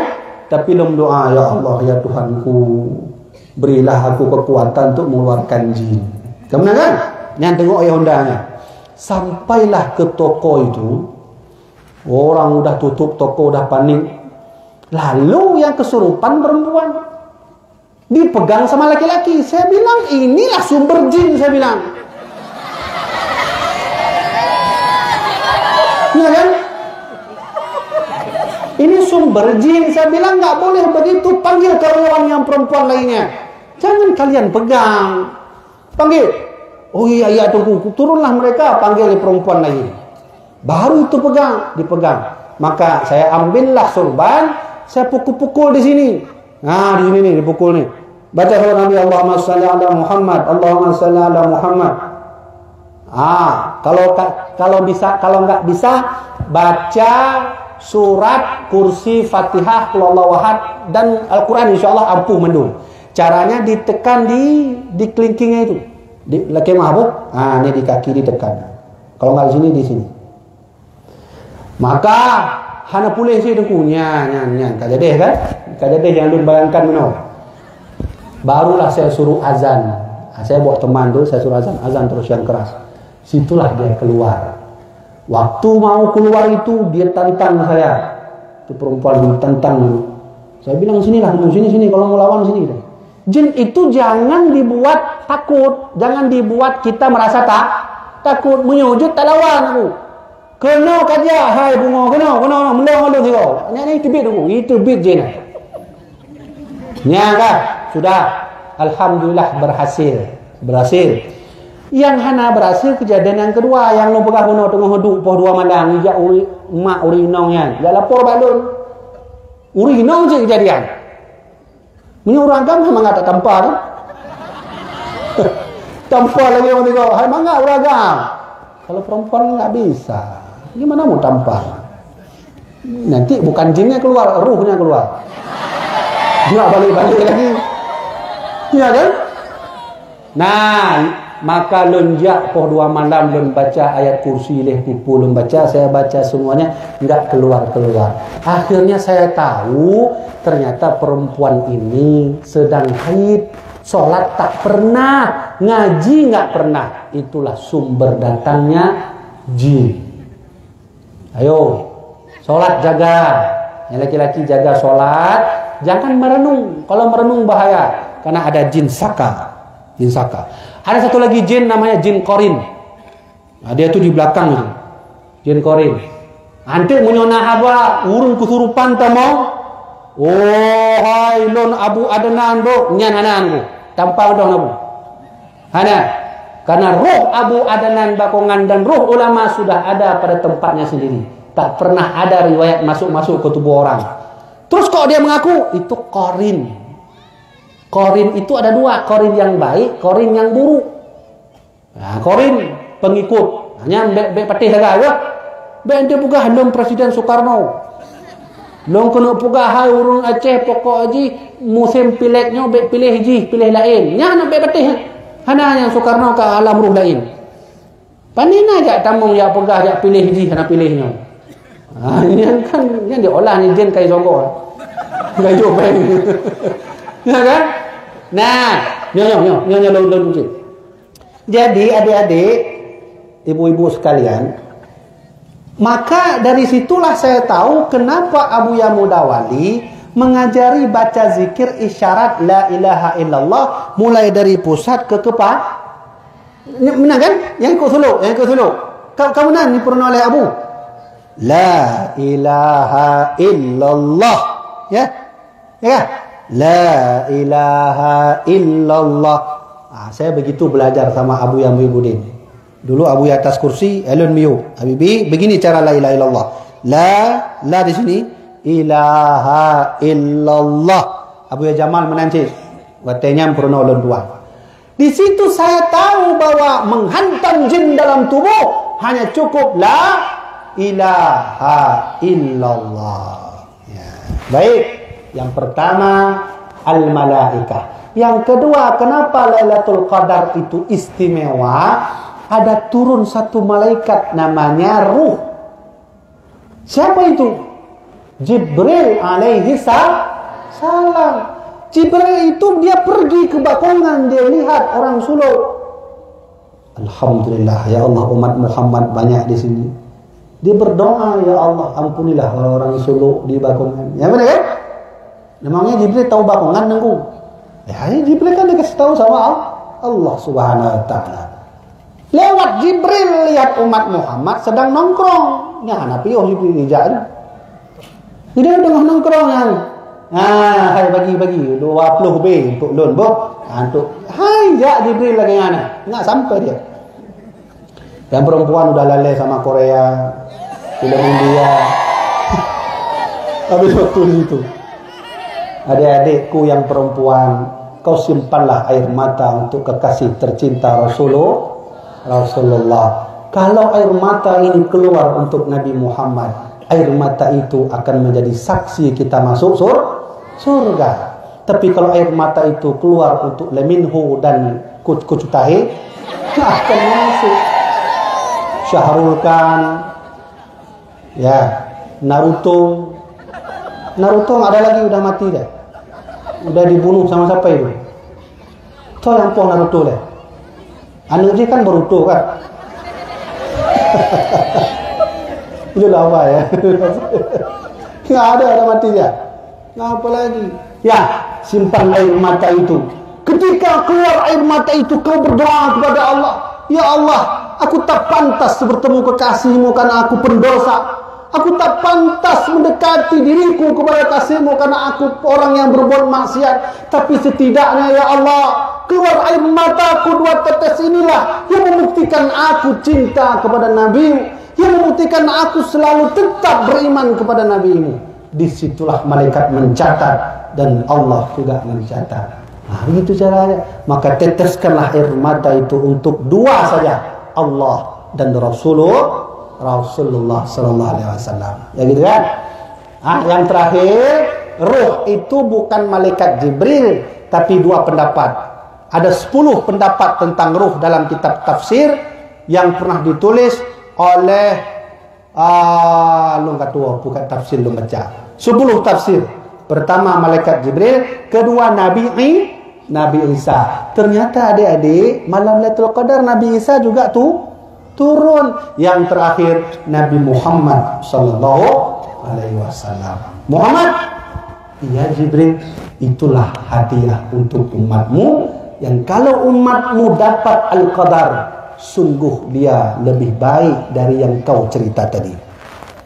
Ya, ingat ya, ternyata ada malam yang terbaik di malam-malam yang lain. Jamaah dirahmati Allah, judul kita malam ini adalah mengidolakan seseorang, dan itu hukumnya wajib selama idola yang kita pilih membuat kita bersemangat menuntut ilmu. Siapa idola kita yang pertama di sini? Syekh Abu Adnan Bakongan. Ya, ingat ya, dalam hal belajar harus punya idola. Adik-adik sekalian, saya terus berbicara, saya terus berkalam dan bercakap tanpa tahu sudah jam berapa, karena jam tertinggal di dalam kamar. Jam berapa sudah? Tunggu kan? Tunggu 12. Menang bagi don awal bagi don nali. Ilum payah balik ilum yung lejim lun tempuh jalan gede lun. Kebetulan malamnya don labu haji. Karena harus balik langsung ke Dehu Bandar. Nyo tengah musim penutupan but. Berahdih tengah tu preh lun ino. Berahdih kena tu preh lun kalau ino. Jadi payah lun balik agak cepat becur. Ya mana. Jadi jamaah dirahmati Allah, kesimpulan. Ya, baik lun pegah habal laju-laju don hanamu form buat itu uang rumah. Pui pegah labu-labu. Hanamu panjang tak? Panjang tak hanamu form ke pegah telur inti pu. Maka lun pugot inti. Saya mau buat kesimpulan mau'idah malam ini. Apa kesimpulan? Tengku-tengku sekalian, kita punya ulama yang harus kita gantikan perjuangan mereka. Abu Adnan sudah puluhan tahun berangkat, maka harus kita ganti. Yang kedua, cara gantinya tidak semuanya juga harus ulama. Menyamandum je ke ulama yang mat ekonomi tau, yang mat politik tau. Kemana? Jadi berjuang membela agama Allah bukan semata jadi ulama, juga yang lain perlu. Satu. Yang kedua, menuntut ilmu bukan mencari juara. Menuntut ilmu mencari doa Ulang. Menuntut ilmu bukan semata mencari juara. Menuntut ilmu adalah meminta doa guru. Saya dulu menyantri 7 tahun. Lun tuan ber di Jawa 7 tahun. Lun tamong lam adu na 3 tahun setengah. Kemudian lun jak ba Abu Letiti lun bercik. Tapi dari semua yang saya mengaji itu, baru saya merasa ternyata doa guru itu makbul sekali. Coba saya mau cerita. Di suatu hari Abu Ya Muhibbuddin, ayah lun tuan, pakai baju kaos, pakai anduk, mau ke kamar mandi, mau mandi. Maka saya datang, Abu Ya, ajarkan saya kitab mantik dong. Kata Abu Ya, kamu cari guru saja hari ini. Cari guru aja. Ya udahlah kalau gitu ngaji balaghah aja. Cari guru aja hari ini. Ya, cari guru. Padahal mandu ilmu nabah beliau. You cari guru. Belajar fikih aja lah Abu Ya. Cari guru aja. Semuanya cari guru. Dan saya nggak paham kenapa harus cari guru, padahal ilmu semua ada sama beliau kan. Tinggal buka kitab ngaji selesai. Kau cari guru kalau mau belajar. Ada satu ilmu yang kau cari saya, ilmu tasawuf. Cari saya. Sehingga saya tanya, Abu ya, kenapa saya harus cari guru? Padahal ilmu kan ada sama Abu ya. Kata Abu ya, Habibi, semakin banyak guru, semakin banyak doa. Belum teringat pesannya. Sampai hari itu saya teringat, sampai hari ini saya teringat. Kemana saya belajar, saya pulang cium tangan guru, saya minta guru ngedoa kelun gure. Bahlun je kurung berhasil. Maka dalam sejarah kitab I'anatut Talibin lun jilid sa watelo mulang 500 gurenya jilid sa. 500 gure ya lunjak ke di hulaiti, lunjak ke nolah tu. Ya, lemulang mak gure lain. Maka tip-tip wallahu a'lam bisawab. Lencok jaro gure lelaki doa gure di doa dulu. Maka berkat doa gure nyangke gure mau doa agar kita nyojit lagi nyong kemana? Ilun hana lelaki. Saya nggak pernah minta jadi penceramah, jadi pemberi arahan, nggak pernah. Semuanya berkat doa guru. Yang ketiga, malam ini saya ingin berwasiat kepada kalian semua ini yang ngaji-ngaji ini, maka kalian mengajilah terus. Dengan kuat tenaga, ingat mengaji, cari ilmu nomor 2. Yang pertama, cari doa guru. Nah, yang ketiga terakhir, nanti ketika kalian sukses, baik yang perempuan yang laki-laki, jangan pernah tidak mengajar. Jangan. Nah, yang perempuan walau tidak punya santri, adik kandung, anak sendiri, ajarkan ilmu. Kenapa? Karena waktu saya ceramah di daerah Gayo Luwes, masih ada murid Abu Ya Mudawali namanya Syekh Musa Jailani. Balik karena Syekh Jailani Musa. Sila Musa ini, no? Ya. Ini Syekh Musa Jailani. Kalau mau pergi itu ke sana tuh, masih ada murid Abu Ya Mudawali di Gayo Luwes. Udah tua sekali beliau. Nah, waktu duduk begini saya tanya Abu ya, dulu waktu Abu yang ngaji sama Abu yang Mudawali, pesan yang Abu yang ingat apa? Beliau berenung. Saya teringat dulu kata beliau, Abu yang Mudawali itu paling nggak suka muridnya kalau pulang nggak ngajar. Nah tuh. Abu yang Mudawali paling tidak suka kalau muridnya pulang tidak mengajar. Ngajarlah walau hanya alif, ba, ta, ta. Ya, ingat ya. Nah, ini pesan saya untuk kalian semua. Insya Allah kalian berhasil dan bisa menggantikan para alim ulama. Jamaah dirahmati Allah Subhanahu wa taala. Inilah 3 kesimpulan kajian kita malam ini. Mudah-mudahan bermanfaat bagi saya sendiri, bermanfaat bagi jamaah dirahmati Allah Subhanahu wa taala. Kalau tuan tu benar nak kibana pertanyaan atau tatut lagi. Mana? Dalam kondisi kana tu. Ialah karena kamu lain tengah lah. Kaji terkena oleh mana. Jadi baik, baca doa tu. Nah, baik. Sekarang kita berdoa, nanti ditutup dengan salawat. Bismillahirrahmanirrahim. Alhamdulillahi rabbil alamin hamdan yuafi ni'amahu wa yukafi'u mazidah. Ya Rabbana lakal hamdu kama yanbaghi li jalali wajhikal karim wa min sultanik.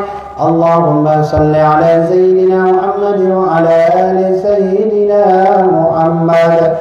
Allahumma la sahla illa ma ja'altahu sahla, anta taj'alul hazla in syi'ta sahla. Allahumma ij'al dinana dina nabiyina Muhammadin sallallahu alaihi wasallam, wa islamana islamal muslimin, wa imanana imanal mu'minin, wa salatana salatal khashi'in, wa ruku'ana ruku' mutawadi'in, وسجودنا سجود المتضرعين وأعمالنا أعمال الصالحين ونيتنا نية المخلصين وذنوبنا ذنوب المستغفرين ودعانا دعاء مستجب برحمتك يا الله يا رب العالمين. اللهم اغفر لنا ذنوبنا ولوالدينا وارحمهما كما ربيانا صغارا ولمشايخنا ولأساتذتنا وإخواننا من المسلمين والمسلمات والمؤمنين والمؤمنات الأحياء منهم والأموات. اللهم اغفر وارحم لعلمائنا المتقدمين والمتأخرين ومنهم يا الله اغفر وارحم لي أبو أدنى البقران واغفر وارحم لي أبو يا شيخ محمد ولي الخليلي واغفر وارحم لي أبو يا محب الدين ولي واغفر وارحم لي روحي أبو يا نسر ولي واغفر وارحم لي أبو يا رسلا ولي واغفر وارحم لي أبو يا جمال الدين ولي واغفر وارحم لي أبو يا مرحبا ولي. اللهم اغفر لهم وارحمهم وعافهم واعف عنهم. اللهم لا تحرمنا أجرهم ولا تفتنا بعدهم واغفر لنا ولهم. اللهم اجعل قبورنا يا الله وقبورهم بنور القرآن واجعل أعمالنا وأعمالهم بنور القرآن وادخلنا جنة وادخلهم إلى جنتك بنور القرآن يا أرحم الراحمين. ارحمنا يا ذا الجلال والإكرام. ربنا آتنا في الدنيا حسنة وفي الآخرة حسنة وقنا عذاب النار. وصلى الله على سيدنا محمد نبي الأمي وعلى آله وصحبه وبارك وسلم والحمد لله رب العالمين. الفاتحة. ورحمة الله. أعوذ بالله من الشيطان الرجيم. بسم الله الرحمن الرحيم. الحمد لله رب العالمين الرحمن الرحيم مالك يوم الدين إياك نعبد وإياك نستعين اهدنا الصراط المستقيم صراط الذين أنعمت عليهم غير المغضوب عليهم ولا الضالين. Amin. Itu cocok berkah. Mari sama-sama kita kita baca selawat ke Nabi Muhammad sallallahu alaihi wasallam. Salatullah salamullah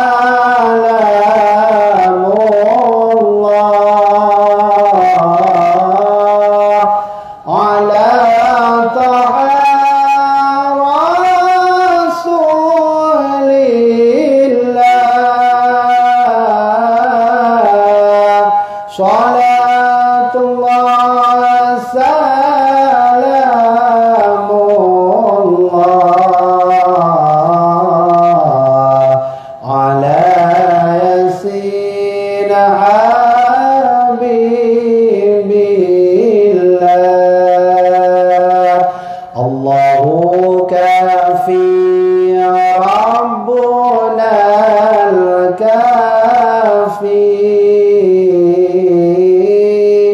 قصدنا الكافي وجدنا الكافي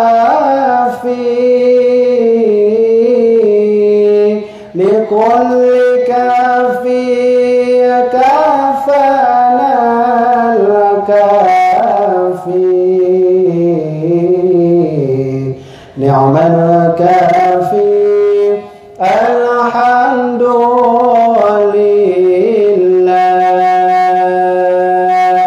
اللهم بارك لنا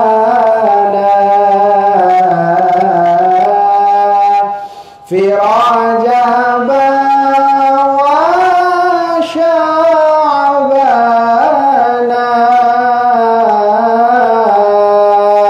وبلغنا رمضان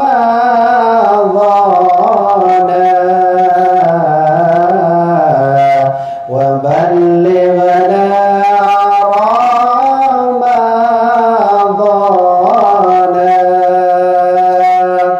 terakhir salatullah salamullah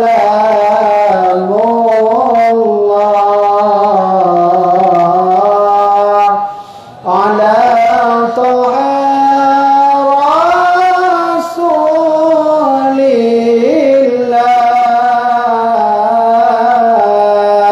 salatullah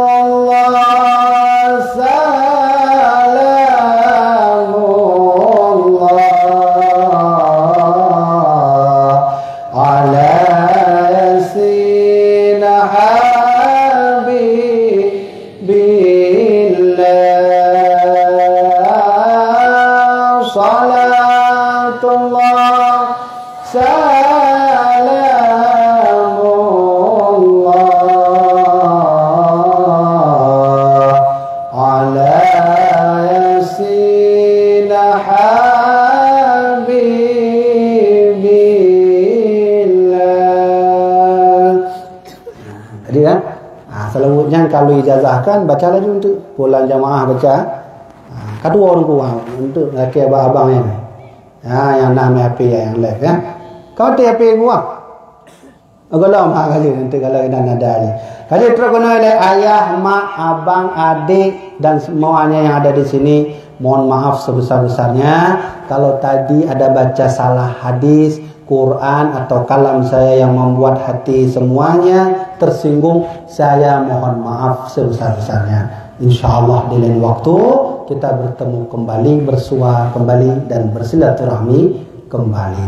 Untuk sekedar pengingat terakhir, menyokali acara itu, menyamuh buku yang dipegah benar hadapi tim londuan atau jak motor Innova ilikutnya. Tapi lih mandu acara apa? Ada likunya ada. Sekianlah dari saya, mudah-mudahan bermanfaat. Wallahu a'lam bishawab. Wassalamualaikum warahmatullahi wabarakatuh. Natra lain.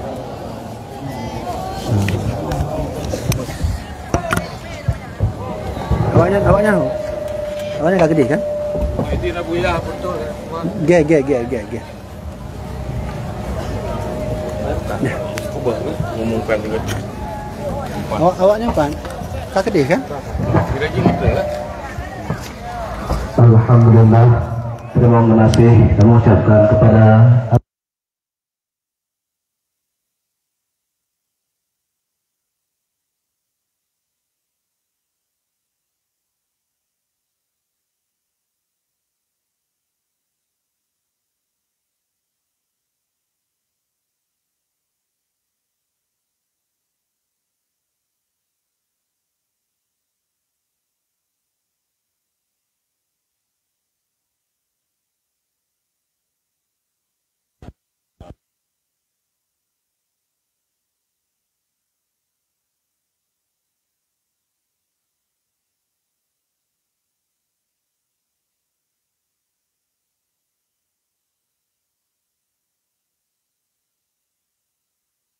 untuk santri kamu menyelamat dorongan abuya bek masa akak ya bek masa akak betul sabuhnya nah sabuh arah je berak deh sabuh arah halo tunggu sabuh arah mentung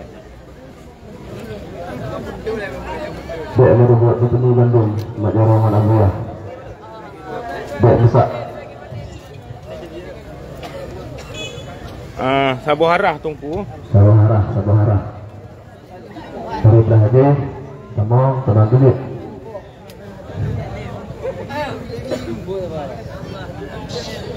Kita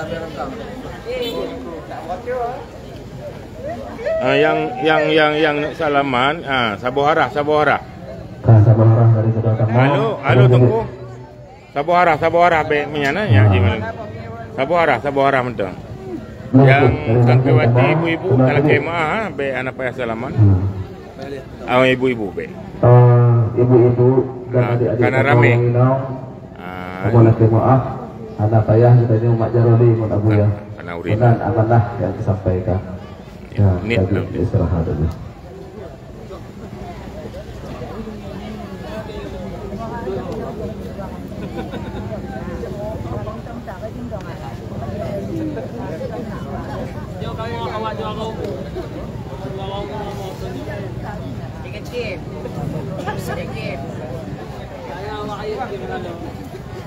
Umum ya gure laki bantu umumkan buku yang ingin nak cok buku kan untuk nya untuk beda-beda ini diku kan enak santri kamu santriwati la amanah lacut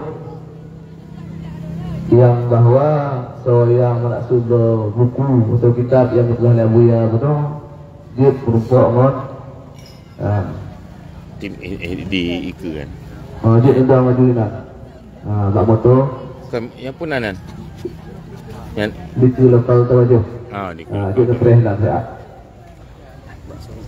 nah uring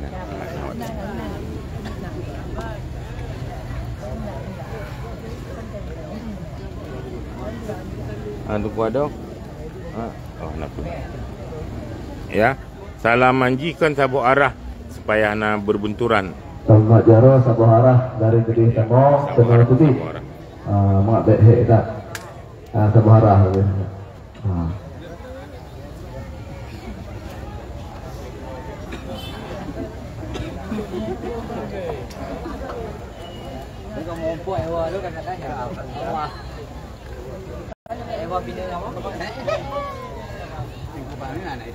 Terima kasih untuk emosi ini dan kirim hadiah. Barakallah.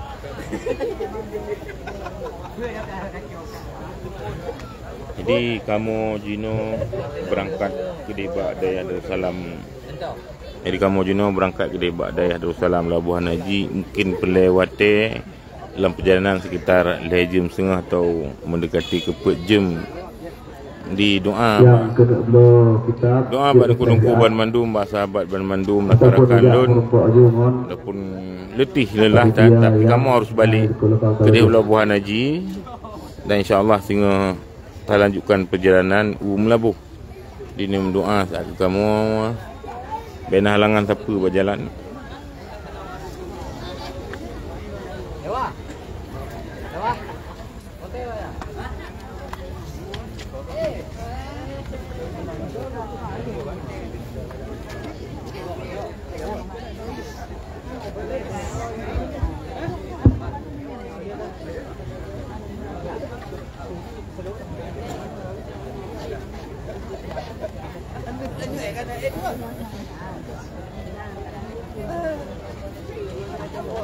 Ya, si coba salaman satu arah.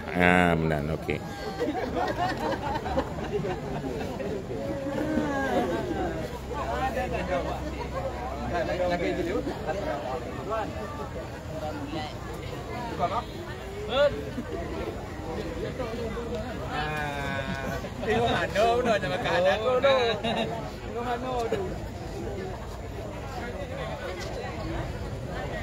Yang ingin download video silakan judne tamang bak Facebook tuan Facebook Tarmizi Said dan juga fanpage Facebook Kajian Aswaja Aceh.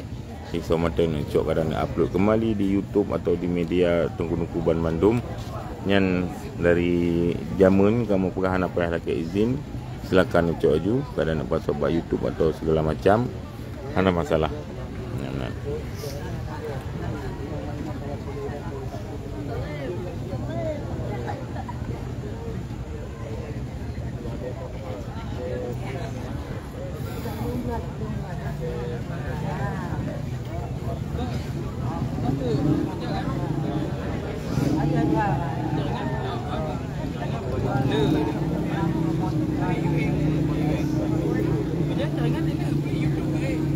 InsyaAllah. Nah, sahabat tanya yang tengah sakit, jamaah Abuya, murid Abuya Cid Tunku Iksan di Kampung Lembunut.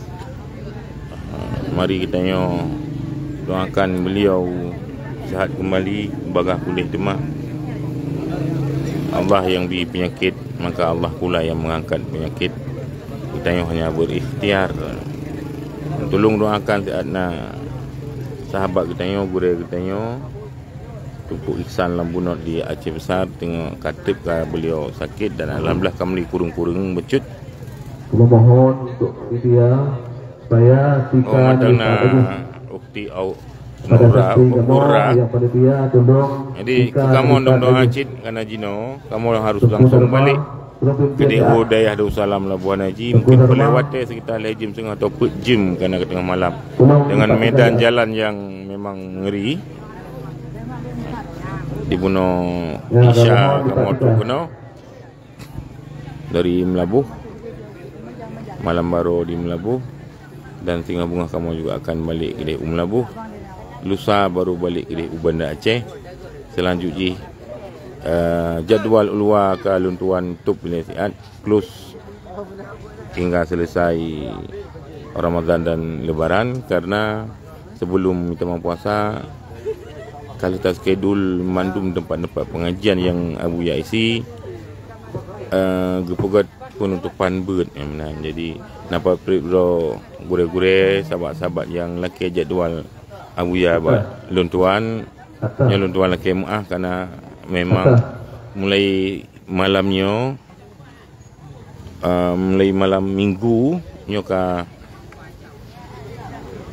taklus jadual atau insyaallah yang umum untuk setelah Idul Fitri sebab selama bulan puasa Abuya kamu fokus ikut suluk.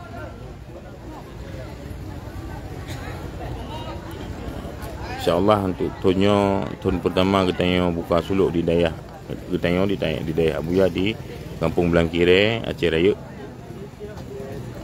selama 10 hurung.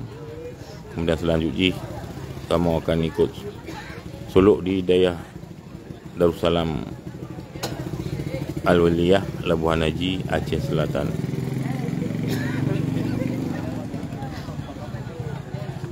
Guide menan Tunku Mandum, rakan-rakan sahabat yang mulia, tuan laki izin.